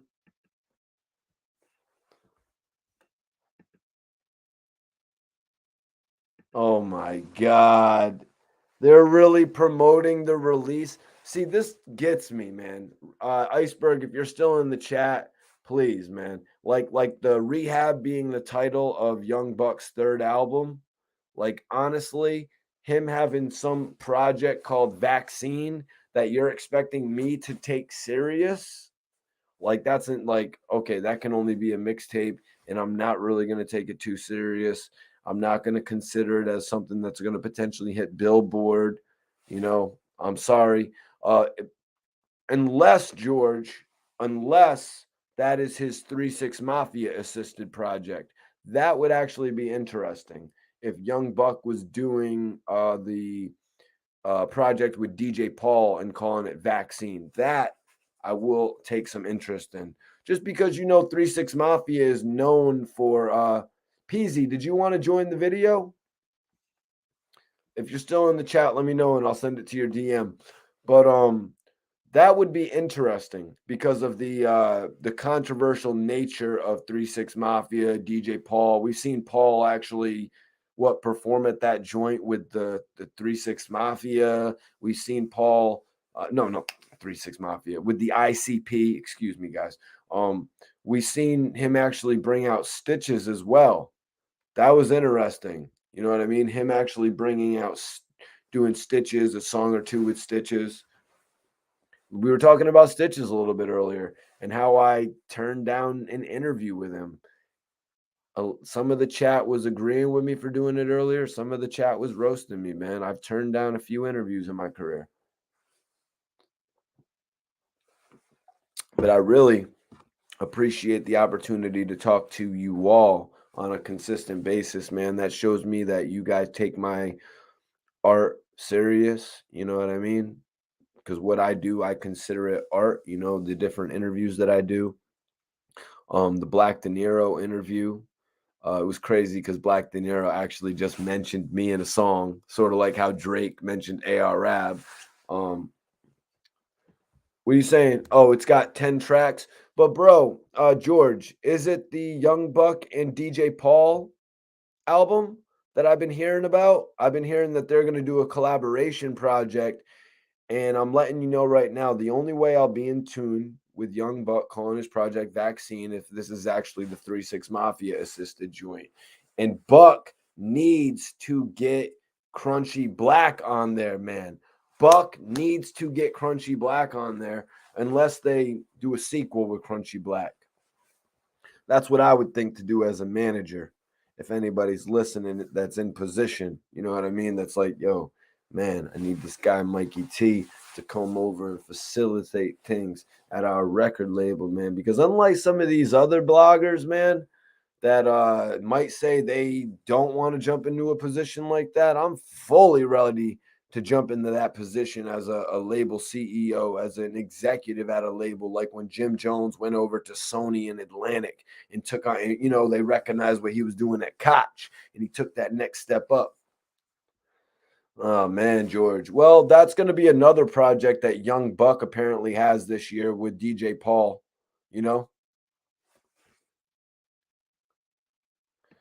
Nick says it's not a 3-6 joint, it's just a previous mixtape. Yeah, well, Nick, I'm actually interested in Young Buck's project with DJ Paul. I'm interested to see how they mesh together, man. You know what I'm saying? I think that could really, relight Young Buck's career a little bit. Well, you just heard it, Kat. I just sort of elaborated, what I'm on to for 2022. But you might not have heard it. You might not have been an earlier, Kat. I'm going to get something that goes up right here. It's going to say Mikey T, and it's going to flash. It's going to like flash. It's going to be like flash, not flash, flash, not flash. And it's just going to keep on saying Mikey T, Mikey T, Mikey T. I'm going to get that for y'all so y'all can see my set have a little bit of growth to it. Plus, I think that would be cool. Don't they do that on like the Joe Rogan or like the Howard Stern or the Breakfast Club or something like that? You know what I mean? That's what the people want me to, like look like a little bit more. They want me to look like one of those hot brands, you know what I mean? But still be, you know what I mean? Still be out the cage with it, you know what I mean? Still have no rules, you know what I mean? And that's what it's going to be like. You know what I'm saying? We're going to be, but I hope you guys can realize with some of the topics in the last few days. I mean, sometimes you got to ask a question in the headline. You know what I mean? Sometimes you got to interact with the people and get their answer. So many people in here tonight were saying so many different things. Wack didn't get jumped. Wack did get jumped. Wack beat them. Wack did this. Yo, 50 Cent this. Young Buck this. You know what I mean? That it's all about the interaction, man. It's all about the interaction with all of you, man. And my guy James Brown from Buffalo on the tap in, man. LED lights, finally. LED.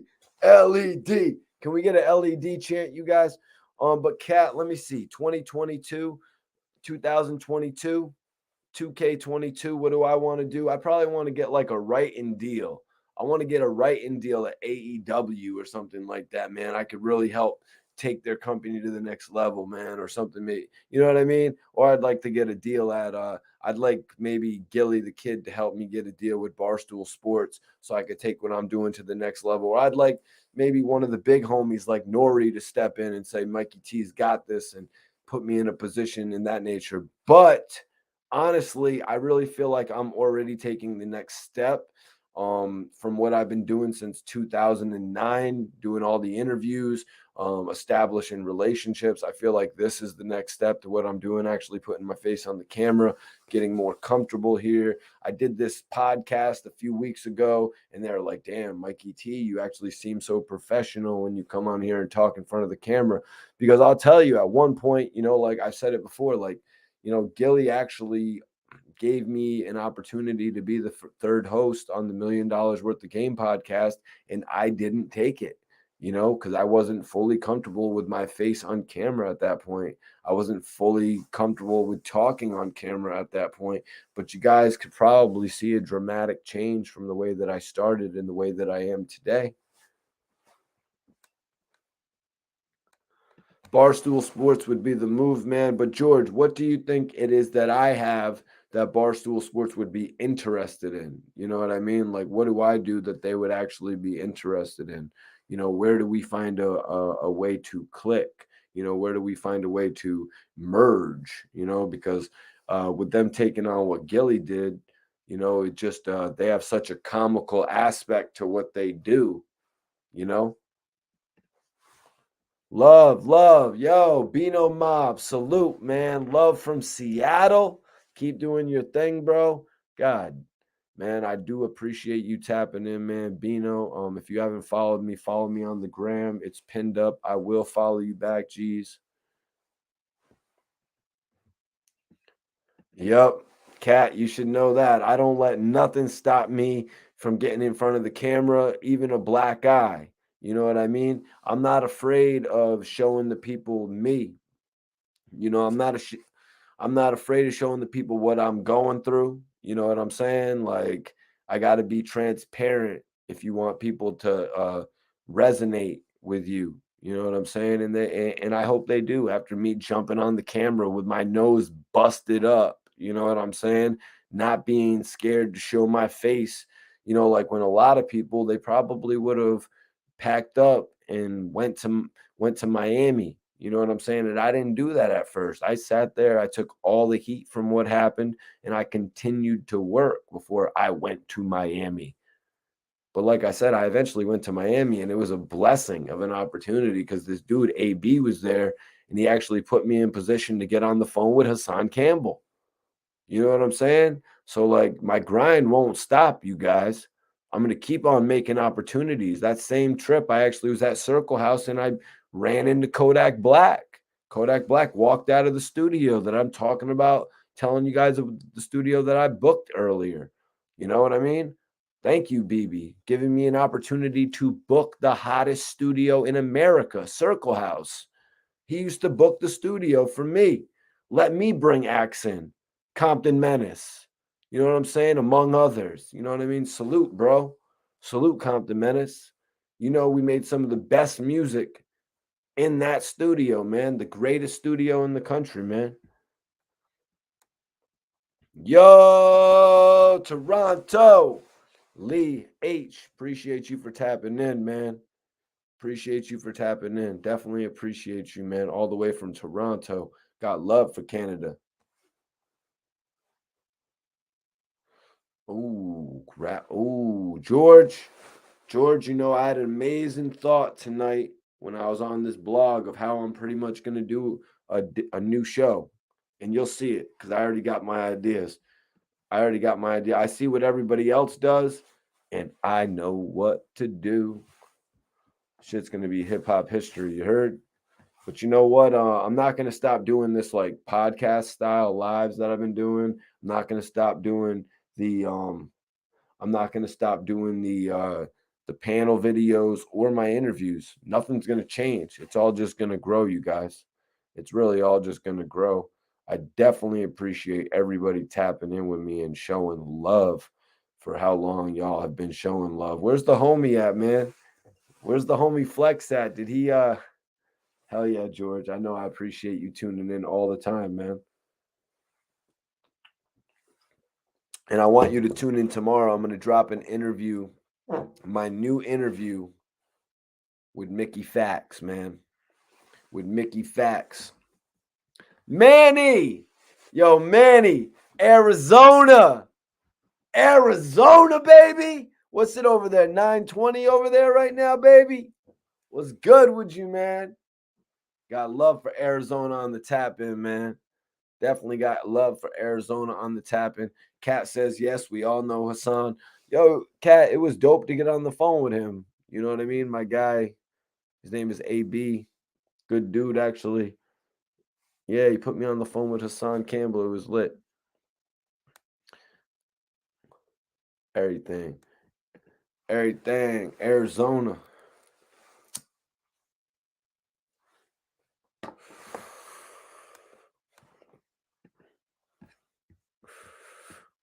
But yeah, everybody hit that link. Everybody hit that pinned Mikey T Instagram. I want you guys to follow me, man. Oh, it's 10:20 over there? So it's only a 2-hour time difference? So in Cali, it gets to 3 hours. So you're an hour different than some spots in Cali.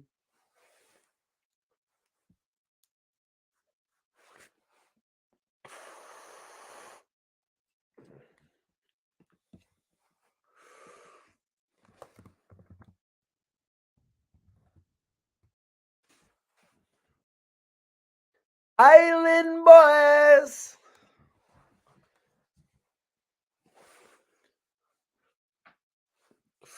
How do those boys keep stealing the scene?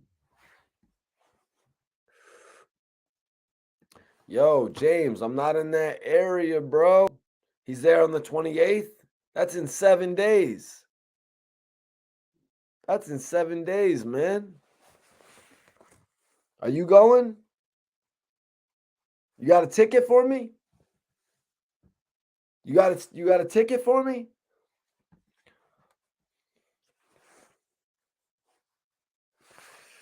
I'm just messing with you, man. I'd love to come out there and support Benny for real. You know, I got a lot of love for Benny the Butcher giving me that interview in 2018. Benny the Butcher's a real one, man. I got nothing but respect for him, man. He's like, yo, I got to take you to this one spot. It's got the best pizza and wings. So we went there. We got some pizza and wings. We went back actually to eat it at his homie spot. It was lit. Lee H, the IG is actually pinned up.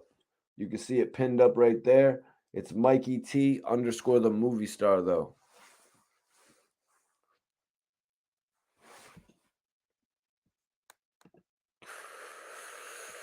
Yeah, Benny's real.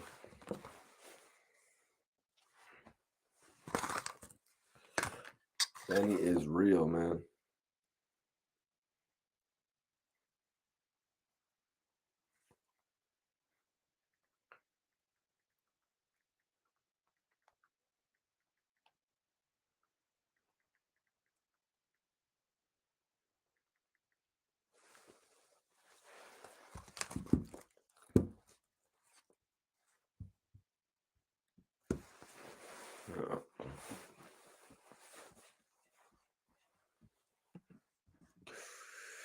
I'm logging on to IG real quick.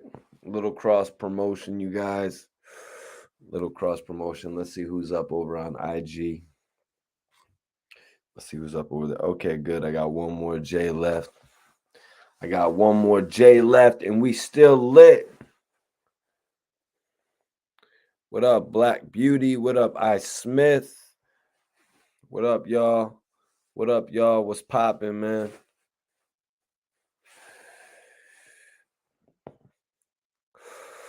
Iced Out Diamonds. What up, STK? What's poppin'? I'm on IG Live. I'm on YouTube Live. Double promo. I'm in the middle of a podcast, man. Hell no. Oh, I Smith. Funny guy. But you probably never smoked this, right? Snoop Dogg?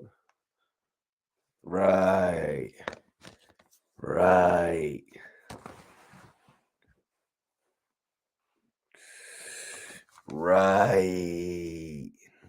Free AR Rab. Free the bro AR Rab. You already know what that is. Feel like I should it's like a whole new year. There's like all new fans.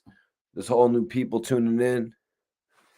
Smith, you ain't had this. And you definitely ain't had this. Have you? Or you been on that? Yeah, they just got this shit at the dispensary by me.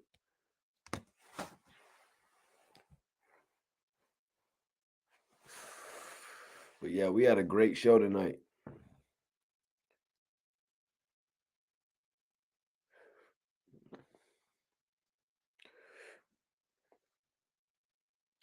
I already interviewed OT the Real. What are you talking about, George? CEO Big Boys, what up?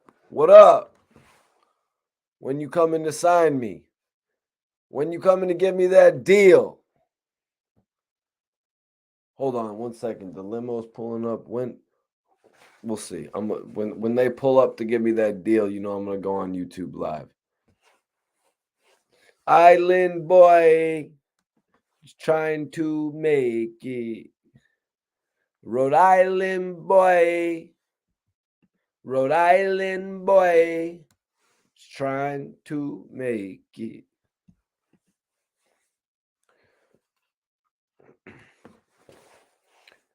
RG, what's poppin'?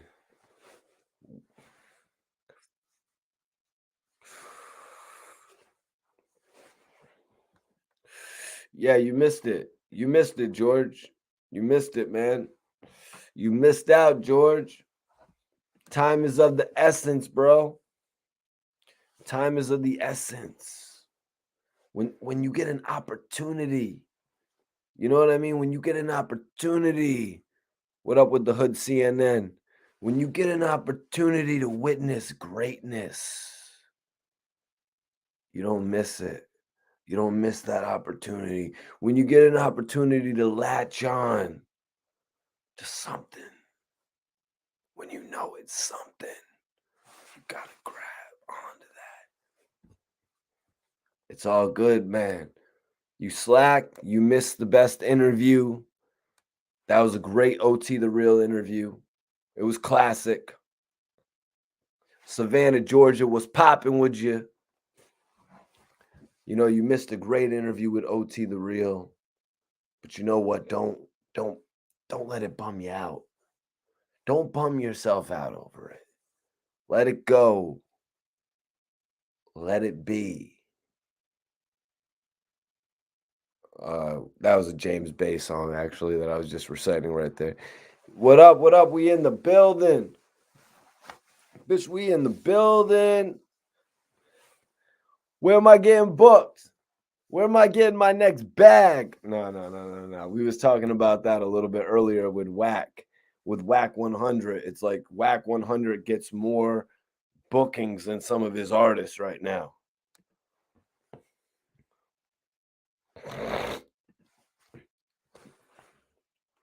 Yo, I'm out of here. Hit the link in my bio if you want to come and watch me. I'm on YouTube Live right now, so come join me on there, y'all. The link is in my bio right here on YouTube. What up, Frog? Hit that link in my bio. Come on YouTube. Yeah. So basically, oh, come on, man. Honestly, bro, what I've been doing hip hop probably since you was in like second grade, kid.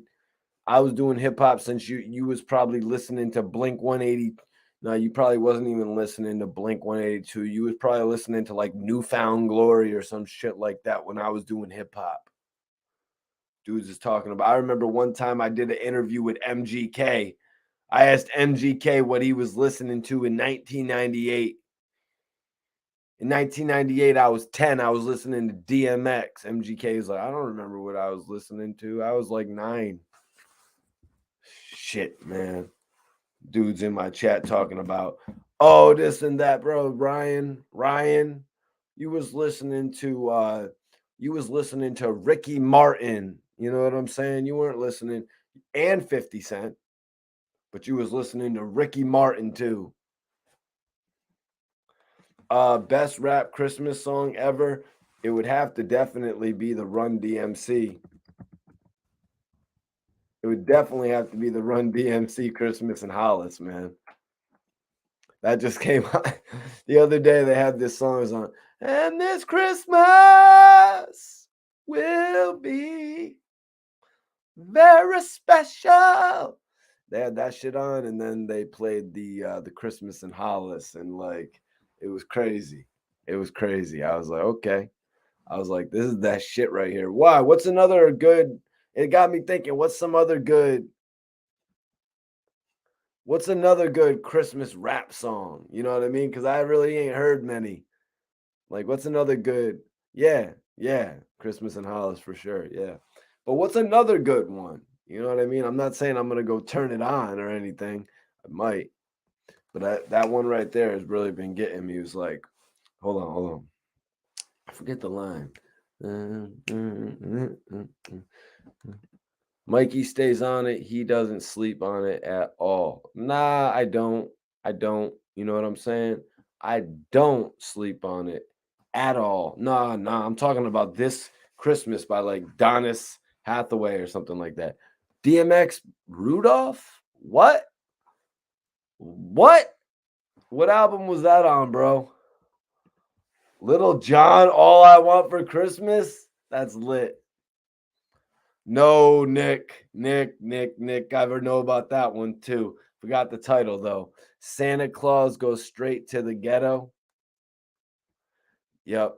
See, that's what I was saying, Iceberg. I never listened to that album because I was like kind of like too street. I was like kind of too hard to listen to a Christmas album. You know what I mean? I wasn't like the Bobby Shmurdas. I wasn't like the dancing type dude. Like Casanova. What up, Brad? What's popping with you, man?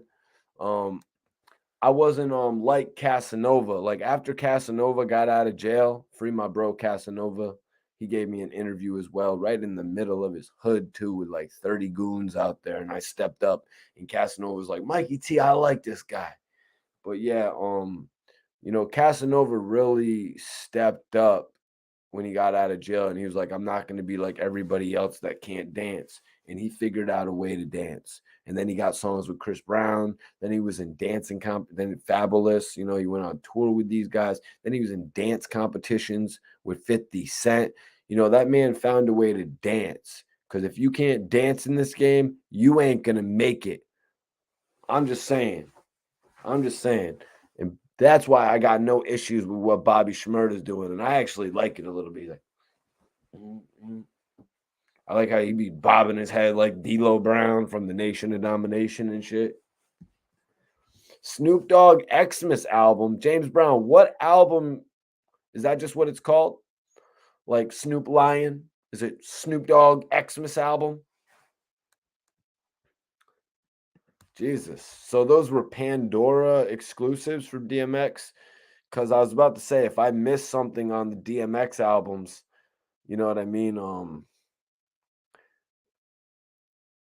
That would have been weird, but I don't remember a DMX song where he was talking about Rudolph. Let me Google the lyrics for that real quick. DMX Rudolph. You know the Dasher and Dancer and Prancer and Vixen, Comet and Cupid and Donna and Blitzen. But do you recall the most famous reindeer of all? Come on, Rudolph the red-nosed reindeer. He had a very shiny nose. And if you ever saw it, you would even say it glows. You think it's a game? All of the other reindeer, they used to laugh and they used to call him names. What? Nah, I'm done, you guys. Sorry. Yeah, I feel like I've been on some eggnog. Let me see if he goes anywhere else with this song. He's like, then one foggy Christmas Eve, Santa came to say, come on, Rudolph, with your nose so bright, won't you ride my sleigh tonight? What? Wow. That's probably the best Christmas song. I'm sorry, but that one's got to go over Christmas in Hollis. Facts, man. I know DMX, bro. My brother was like about 2 years older than me, and he had the albums. He was born in 86, and I was born in 88, so he had the albums, and he would always play them. You know what I mean? He would always play them and shit. Let me see. Wow, I guess that's it for the lyrics, and thank God, man, because that was kind of brutal, man. That was kind of Christmas in the Hood. Christmas in the Hood. Let me try to remember Christmas in the Hood.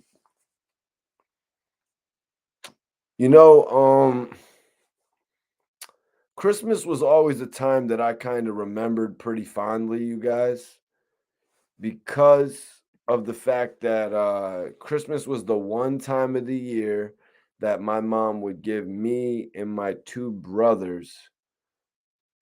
Well, I don't know about my other brother, my younger brother's business, because he was like 5 years younger than me. But that was the one time of the year my mom would actually give me and my brother $100.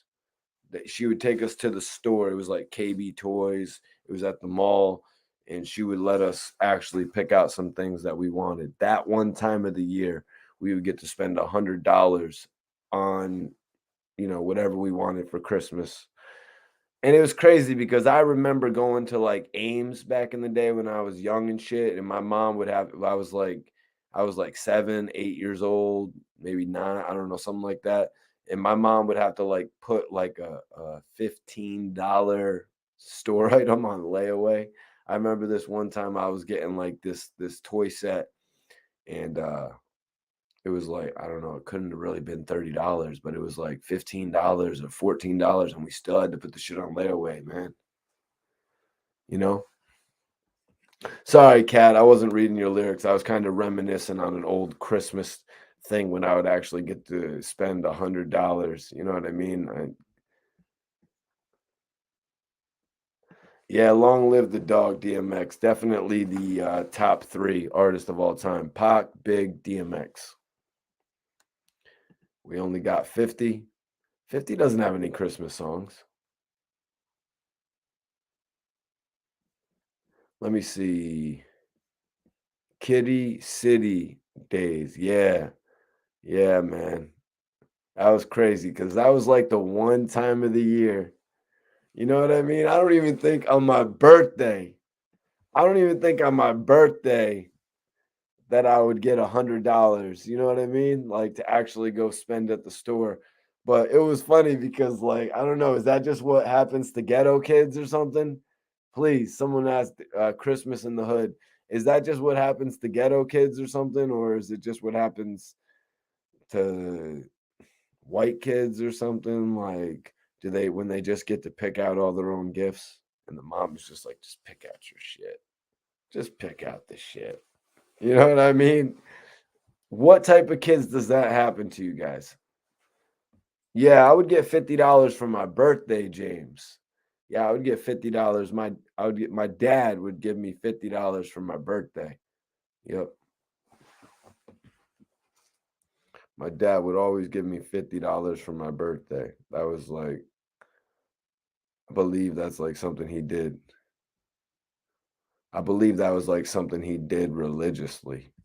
He would like do that. My dad was a good guy, even though he was in a wheelchair my whole life, but my dad did the best he could. Let me see, who's Jerry Cooney, man. Let me take a look, bro.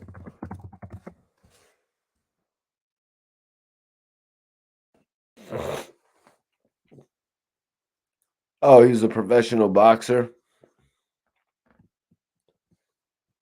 Let me see what his net worth is.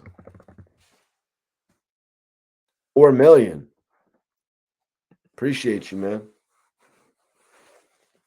Hates. Hates. What up? What up, man? Appreciate you for tapping in. Jesus.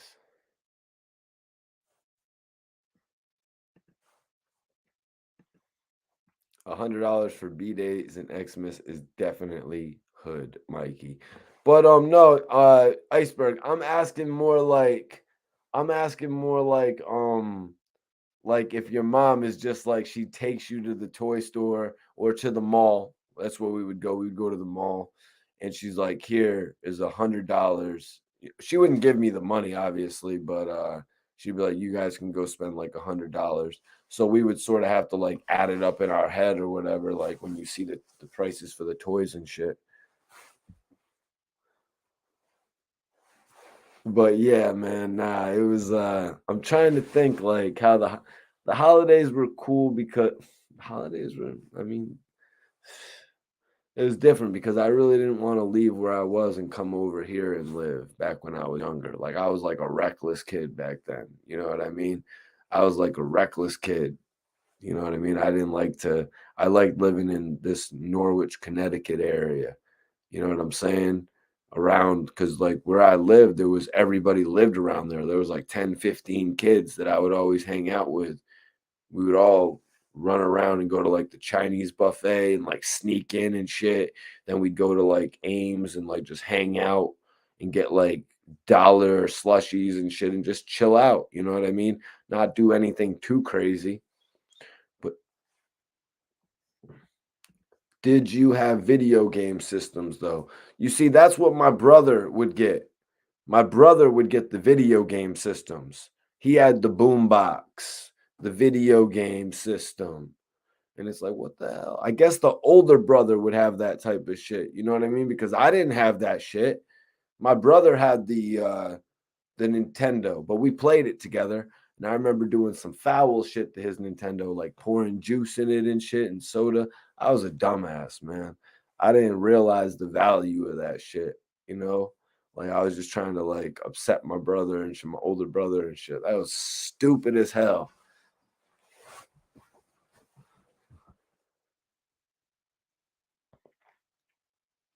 Nah, nah, nah, nah.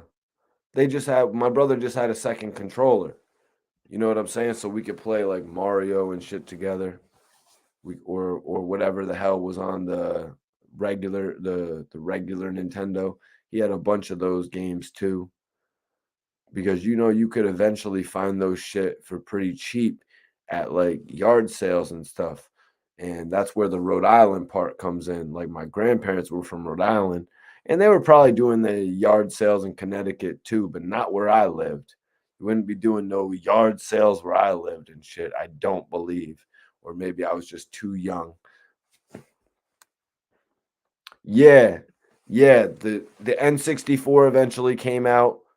I didn't have that either. I didn't have that either. Okay.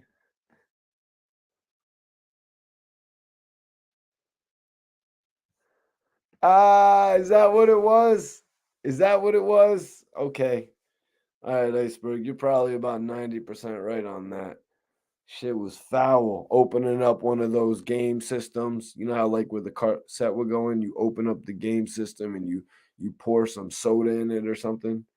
Man, that was messed up, man. Because all in reality, all you're doing is ruining good fun for yourself. You know what I mean? Like a lot of kids. Well, I don't.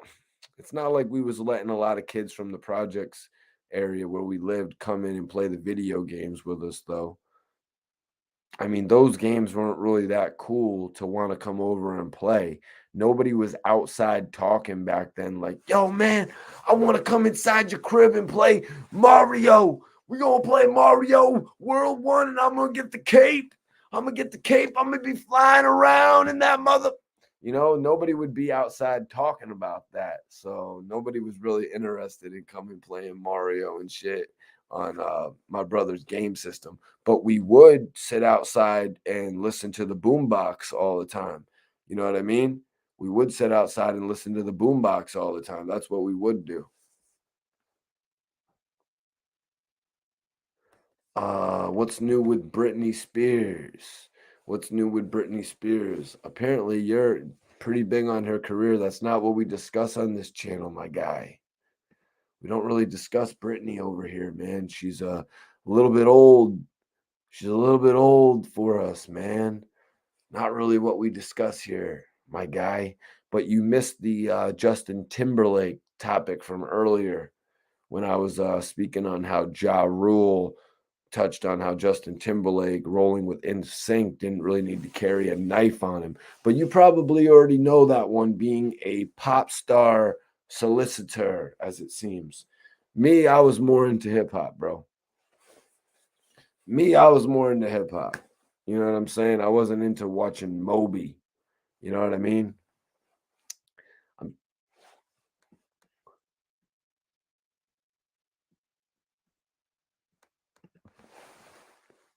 yep, that was the vibe back then. Sitting back, listening to the boombox, having the new albums, even walking into town to purchase the new albums.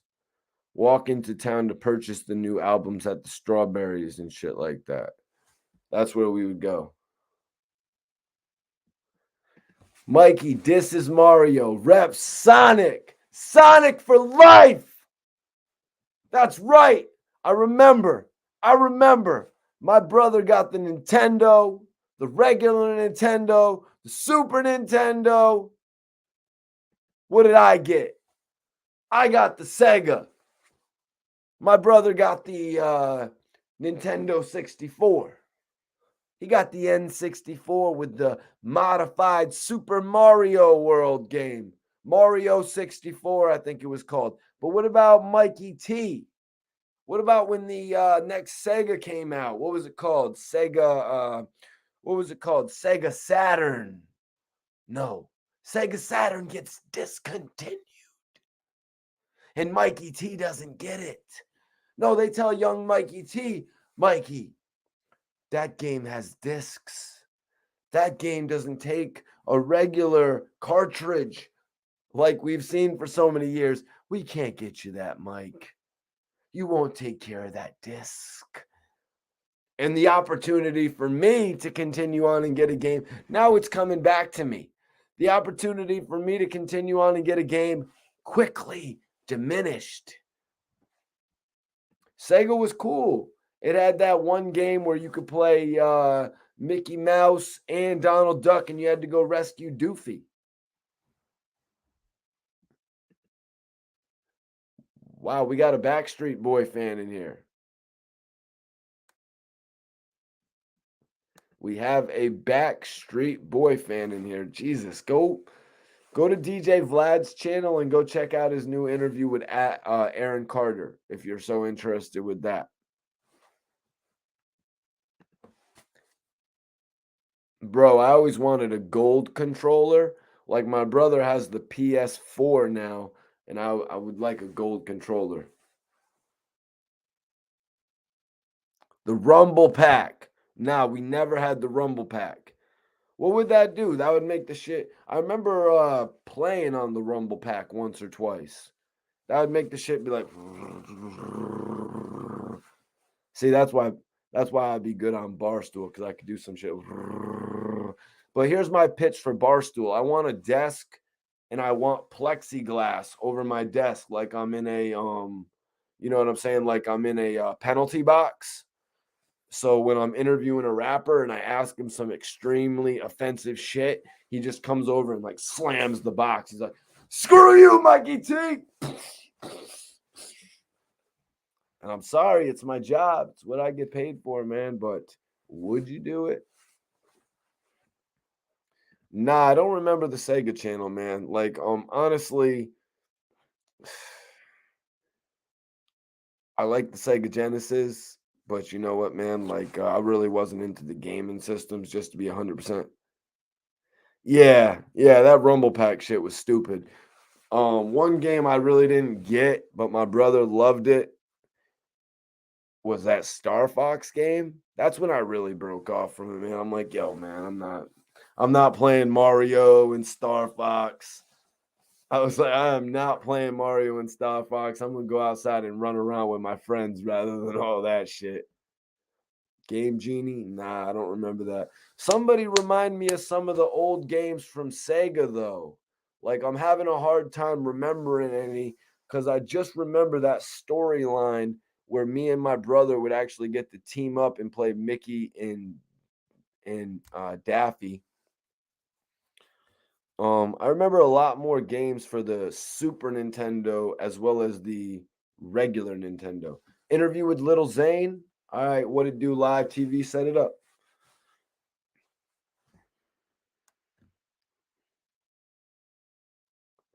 Yo, chill out, man. My bro is out in LA right now. My bro was at the event with Bone Thugs and Harmony. So I got a call today. That's why I'm going to tell you that I know some shit that went down at the event, my guy. No disrespect to anybody. We've had a lot of people pop in tonight from Compton, from Cali. You know what I mean? This isn't no disrespect to nobody from California, because we have a lot of respect. You know what I mean? We got a lot of respect for Cali over here, man. And we are remorseful for everything that happened over there. You know, this channel isn't nothing fugazi. I've been doing this shit for over 10 years. I've interviewed some of the best rappers in the game. Rick Ross, Lil Wayne, had Rick Ross tell me to continue the interview because he could see the grind. You know what I'm saying? I remember that type shit. Lil Wayne going above and beyond, doing an interview. You know what I'm saying? Real artists, Yo Gotti. You know what I'm saying? Young Dolph, rest in peace. Filming Chief Keef. He was a little bit too much of an asshole to do the interview, but he said he knew about who I was. Vanilla Ice had a TV show where he was renovating houses, KD, but I didn't really watch that shit. Yo, what it do TV live? Hit the link in my bio and follow me on Instagram. Hit me with a DM, bro.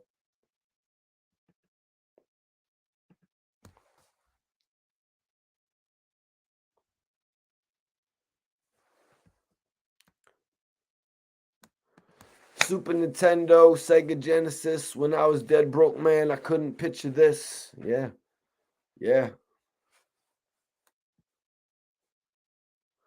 Super Nintendo, Sega Genesis. When I was dead broke, man, I couldn't picture this. Well, to be honest with you, when Biggie was younger, those systems weren't out. You know what I mean? When Biggie was, Biggie was my age, when I was that age, those systems weren't out. Boss man, I'll try to get an update on Dark Low as soon as I can. Still trying to get my hands on his actual address. I don't know how the system works over where he is right now. So I don't know the actual address for it, man. Like, in a lot of cases, sometimes with the jail, they'll have all the information be the same for everybody, but then you just need their information. And maybe I'm just saying it like that, and you're like, dude, that's how it works for everybody. I'm not the most technically inclined when it comes to this stuff. You know what I mean? I'm not the most technically inclined when it comes to all this stuff. I'm not like an internet nerd. You know what I mean? I was kind of the cool dude. You know what I'm saying? I was kind of the cool kid in class, but now I'm like that cool guy in hip hop. You know what I mean? I'm like the cool blogger.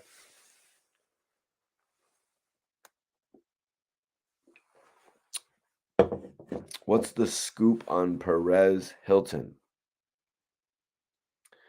Perez Hilton worked hard to get a name that people actually acknowledge. You know, Perez Hilton worked hard in order to get a blog that people actually go and they look at, man. Getting mentioned by Perez Hilton or Media Takeout is like an honor. And I've actually been mentioned and published on Media Takeout. I've been published on MTV. You know what I mean? I've been published on these type of websites. You know, a lot of other bloggers coming into the game never got any of these points. They never got any of these they never reached any of the levels that I reached when it came to getting on the website. Some of these guys haven't even been on World Star Hip Hop or Rap Radar or you know what I mean, or any of these blogs. To be honest with you, yeah, KD, I just answered your question about Perez Hilton, man. You know what I'm saying? If Perez Hilton were to grab it and put it on his blog, we would be shooting through the roof tomorrow, man. So, you know, you got to appreciate people popping in, especially on the outro of your show and just asking different questions, man. You know, there was this cat on the other day who was just, you know, showing like a lot of hate towards the channel. But the more we got to vibe with one another while he was on here, he actually logged in again and gave me another opportunity to win him over. Shit like that, I appreciate. I have not been on. Let me think. What blogs have I been on? Mikey, who you connected with now in OBH that you could interview? Well, Boss Moss, I don't know if you've seen my recent interview I just did with Skinny Me. I actually literally just did a Skinny Me interview. So check that out. I released the first 10 minutes of it. I'm letting that marinate. Right now. So honestly, you know, check it out. Let me know what you think of it. Razor just came home. I don't know if y'all saw, but Razor's home now. God bless Razor, man. I'm glad he's home. Obviously, I'm going to give him his time and his opportunity to chill out, but that's an artist with OBH that I really am going to still work with. Other than that, pretty much nobody unless they reach out to me, man. But you know, I'm always open to working with different people, man. Have you ever been on Ryan Seacrest? You know, Ryan Seacrest, he actually helped put together the Kardashian show, if I'm not mistaken, right? Obviously. Yeah, he actually helped put together the Kim Kardashian show and all that, man. So getting an opportunity like that, man, would be a once in a lifetime opportunity. We've seen guys like Kanye West, French Montana. Who else? Was Chinks ever on the the E network? Excuse me. You know, we've seen a few rappers actually cross over and be involved in a couple shows that Ryan Seacrest has executive produced. So it shows me that he actually, you know, takes a bit of an interest and sees that some of the artists can generate sales. Like at one point, Khloe Kardashian's friend was dating OT Genesis. And OT Genesis, we all know him from the Coco record. I think he was on a couple episodes of Keeping Up with the Kardashians. I don't watch that show. Like my girl would be watching that show all the time. And honestly, sometimes when I'm editing, you can be editing some shit and get drawn in. But I never really, actually, no, let me take that back. I did see one of the episodes that featured French Montana as he actually spoke about that on the Drink Champs. It was the one where Lamar Odom actually showed up. Nah, man, you can never rule out working with some of these people because that's the level that I really want to go to. My brother has a new movie called Slapface horror film, and it's going to be premiering on Shudder. They announced that it'll be premiering on Shudder in 2022. So I really look at my career as heading in that direction. So any opportunity I could get to appear on any sort of show I would take. But no, I have not worked with him yet. But I did get an opportunity to meet some of the people at MTV2, and I got a picture with a microphone. I'll report a little bit more as it comes, though. Stay tuned, man. Oh, KD. Yeah, no, MTV. Yeah, no, I only got a chance because Tone Trump. No. It wasn't Tone Trump. It might have been it might have been Tone Trump. He was doing something where MTV2 was there, and I actually got to meet a couple of the people that were filming for MTV2. They let me hold the mic. Take a picture. I basically just introduced myself. You know what I mean? One time Scott Storch was getting ready for Revolt TV. He called me. He's like, "Yo, Mikey, I need you to help me get ready. I'm doing an interview with Revolt." It was Rick Ross's birthday, and they were talking about his album, and Scott had called me over for that. I thought I was going to get a chance to be on Revolt, but I actually didn't get a chance to be on Revolt that day. Just imagine how that would have changed my life from like all the earlier work that I had done with MMG, and then Rick Ross would have seen me popping back up with Scott Storch. But Storch didn't really want to put me on camera with him that day. Shit happens, man. We all have situations that detour us, but you already know I'm the hottest shit. In to me, we all have to be our rocket. You know what I mean? I'm taking my shit to the next level. I'm making sure I do that. I'm not leaving it up to somebody else to bring me back. I'm bringing myself back. If somebody out there wants to mention my name and give me an alley oop, if somebody out there wants to put a little bit of pep in my step or a battery in my back, you know what I'm saying? That's their prerogative. You know what I mean? But I'm bringing myself back. I'm rising back up on my own. And I appreciate everybody in here, man. Samuel Jackson. What's goody, Mikey T? I see the fresh haircut. Oh, yeah, man. I had to get that fresh cut, man. I had to get that fresh fade. You know what I mean? Come back on these dudes like I ain't never left. You know what I'm saying? Come back on these bloggers like I'm the hottest thing smoking. You know what I'm saying? Come back on these bloggers like I smell like how much they wish they was worth. You know what I'm saying? All that type of shit. No, Boss Moss. You need to check out my most recent interviews, bro. Black De Niro, K. Walker, please. Hollow the Don. Check out some of my recent work, man. I've been branching out. Trying to give real stories, man.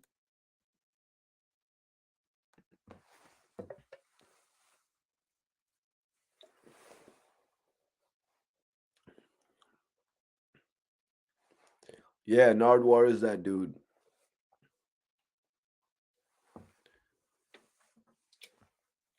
Nardwar. Shortest interview with Little Pump, right? Sup, Mikey? In the chat. Yo, Stuart, appreciate you for tapping in tonight, man. We just had an epic podcast. Where we discussed all the speculation, all the video speculation, and people coming out, clearing things up. Also addressed the contract situation with Young Buck and 50 Cent that they've been beefing over for some time now. Feels like they really started beefing once Young Buck couldn't get his third album out. If I really had to, you could say, oh, they started beefing when 50 Cent put the call out. But I think Young Buck sort of started feeling away when they wouldn't put his third album out. Maybe 50 started feeling away when Young Buck wouldn't break away from that one tour that he was doing in the South to come finish up the Terminate on Sight album with G Unit and do the Asian tour, the tour in Asia. He was Young Buck was too busy touring the South with the rapper. What help me with his name, guys? He had the record. Throw some D's on that bitch. Throw some D's on that bitch. Remember that shit, you guys? That record was hot. I won't lie. That record was hot, but Young Buck should have knew. Yo, bro, I gotta go and get this money.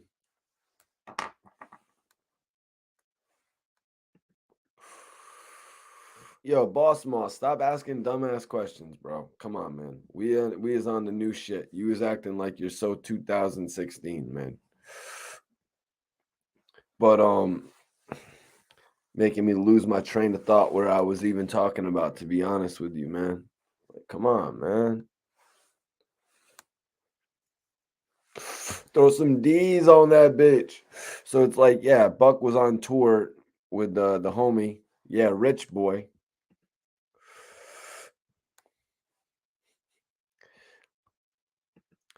Yo, KD, I wanted to work with Rick Ross, and I worked with Rick Ross. I wanted to work with AZ, and I worked with AZ. I wanted to work with Dead Prez, and I worked with Dead Prez.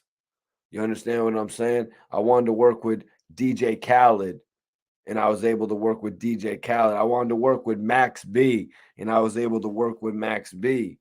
So I don't really know who you think you are asking all these absurd questions, but I think you need to realize you're talking to somebody reputable. You're talking to somebody that half the bloggers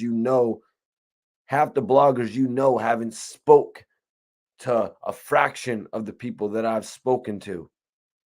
The people that you look up to me. You know what I'm saying? The people that you watch every day more than likely have viewed my content for a number of years. Because I could name a couple if I really wanted to. But you know what?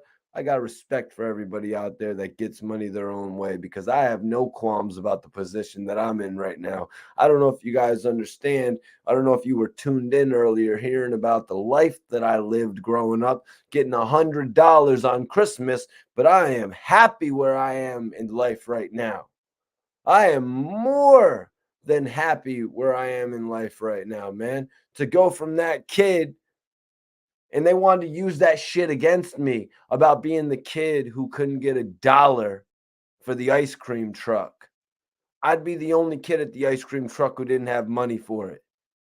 Probably was some others. You know how it is, though. You ain't thinking about nobody else when you don't got no money for the ice cream truck. There was probably some others who didn't have no money for the ice cream truck. People try to use that against me. Man, that's going to be in my book. That's going to be in my movie, unless it's a deleted scene. But it's going to be in the deleted scenes of the movie. There's going to be the kid there. The ice cream truck's going to pull up. You know what I mean? I can't remember. I'll have to think real back into it. Did the ice cream man ever give me something for free one time? Did I have to muster up and maybe one of the kids at the thing gave me a quarter so I could get a lollipop or something like that? You know what I'm saying? But sure as hell, you wouldn't have $1.25 to get that grab bag every time. Yeah. It's like people is like I am totally like, you know what I'm saying? If dudes ain't coming for me, but like I said, it doesn't matter about dudes coming for me. I'm betting on myself.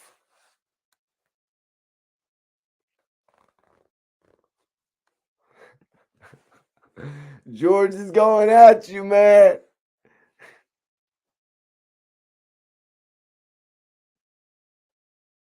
George is going at you, man. He said no ice cream, rough life. It seemed like it back then. Having to sneak into the Chinese buffet, and then you'd be in the Chinese buffet after you snuck in, and then they would know, like, as you was like eating a plate, they would know that you snuck in. You're like finishing your plate, then you sneak out the side door. Nah, man. Honestly, I just got one from my brother. That's it. I don't play that shit. I play it with him. You know what I mean? I play a little bit of WWE 2K, whatever, it's called WWE 2K. What are they called? 2K. I think they do the same thing as the NBA now. But I'd be playing that shit. I'd be giving him some stone cold stunners and shit like that, some RKOs and shit. Let me think. I'd be giving him some RKOs and shit like that. You know what I'm saying? And yeah, I love Jimi Hendrix music too. Yeah, my boy put me onto that shit when I was young. When I was in like 6th grade, he put me on to Jimi Hendrix. I was a little bit late on some shit like that because like my parents didn't educate me when it came to music and shit. I think they was a little bit too busy making sure that I would actually like, you know what I mean, prosper on the earth and shit like that. Before they was teaching me about music and shit like that.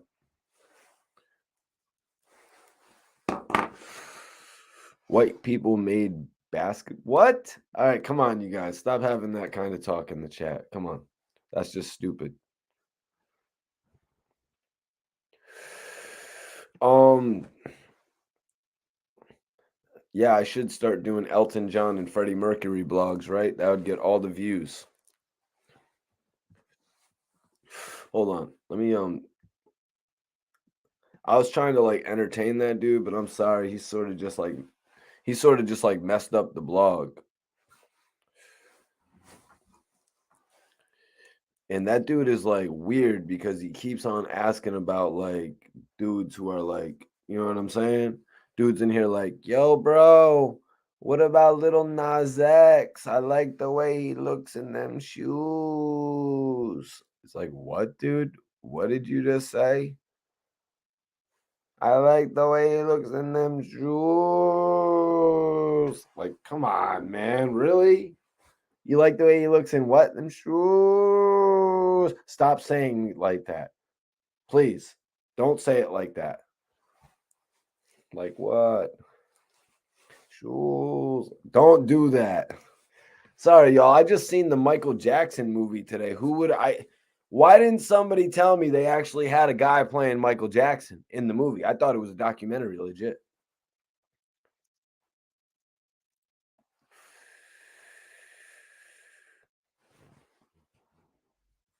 Mikey with the jokes. Nah, boss man. I just got that shit regular, man. I'm going to make a whole shirt. It's going to say shoes. The shirt is just going to say shoes. That'd be awesome. That'd be a dope line. That'd be a dope line. Yo, this live was lit tonight, you guys.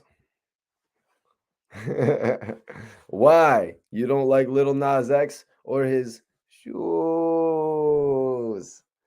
Yeah, he's waiting. Every day, he's just waiting to see which pair of shoes Little Nas X is wearing, to be 100% honest with you.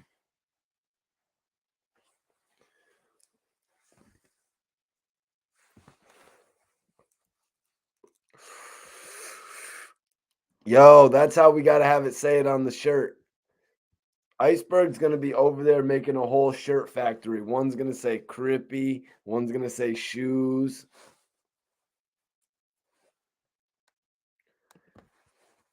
No, I just made up that whole shoe line. Boss Moss, I just made that whole shit up on the fly. That whole thing about the shoes, I just made that whole shit up. Cause that's what I kind of do on here. Like I clown some of the haters so bad that they like don't even want to hate no more. They're like, damn.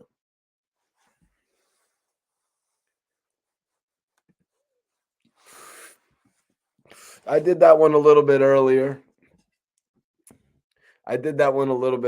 Too, Peasy.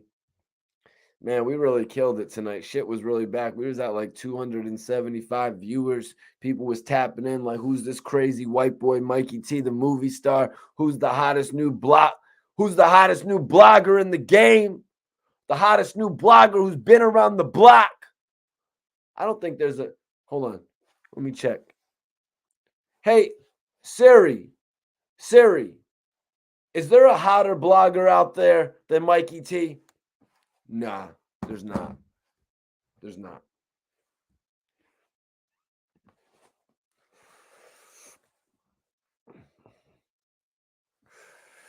There's not.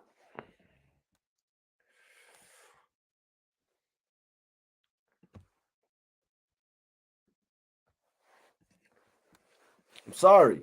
I'm sorry, you guys. I'm sorry. What other blogger was in Rick Ross's house rolling up weed?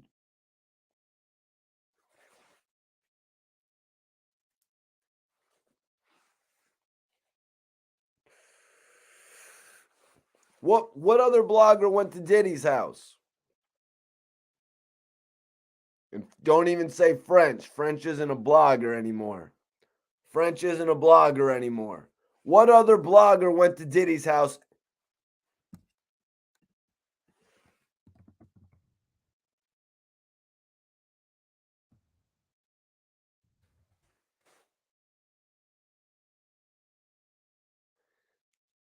Who went to Diddy's house and saw the Grammy?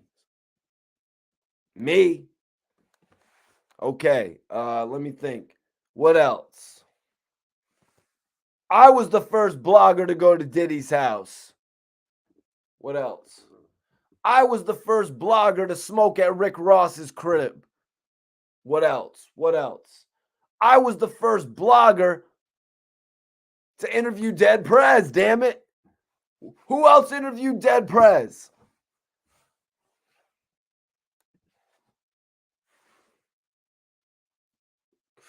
I'm the king of CT.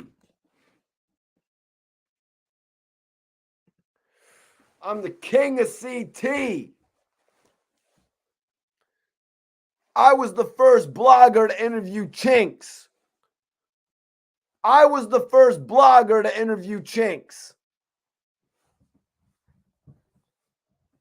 I put Max B on it on the album with French Montana. That was me. I did all that shit. First blogger. Hold on. What else? What else? What else am I the first one to do, man? That's right. I think we got it. I think we hit him, you know. Yo, you out of here, bro. You think I need you? You think I need you? Sega Genesis? Nah. We don't need you. We don't need you in here messing up the community. But you is out of here. You got one. You got one personally for you. Personally for you. Sega Genesis, out of here. Well, dudes be thinking I'm like, they be thinking I'm like, you know what I mean? Like, got no attitude to me. They be thinking I'm like, just like bland. You know what I mean? I be doing all types of shit. I can spin my hands all types of way and make my voice go all types of sounds. You know what I'm saying? Like, don't even try to mess with me. I'm not no monotone ass dude talking like we're on some news channel. And today, I bring to you the news in hip hop. We have an update today that consists of some controversy. That's not me, you guys. I got a whole nother demeanor to me. I got a whole nother style to me. I'm not just on some shit. And today we're going to talk about the current hip hop atmosphere. I got something else to me, you guys. Tell them, the king of Connecticut.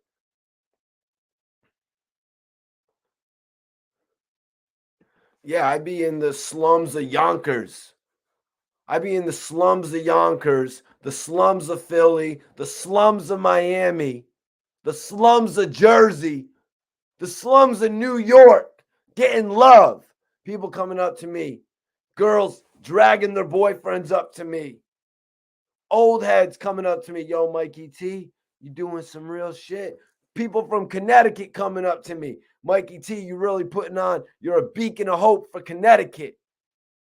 Artists coming up to me, Mikey T. It looks like you know a thing or two about music. Could you help me here, there? Yeah. And I don't be shitting on dudes. And I don't be shitting on dudes either. But you know what, man? It's been a great episode, man. It's been a great episode. You know, I like to keep these things at about 3 hours. We're at 3 hours now. I think tonight's episode, like, it just shows you a roller coaster effect. People know that I'm back.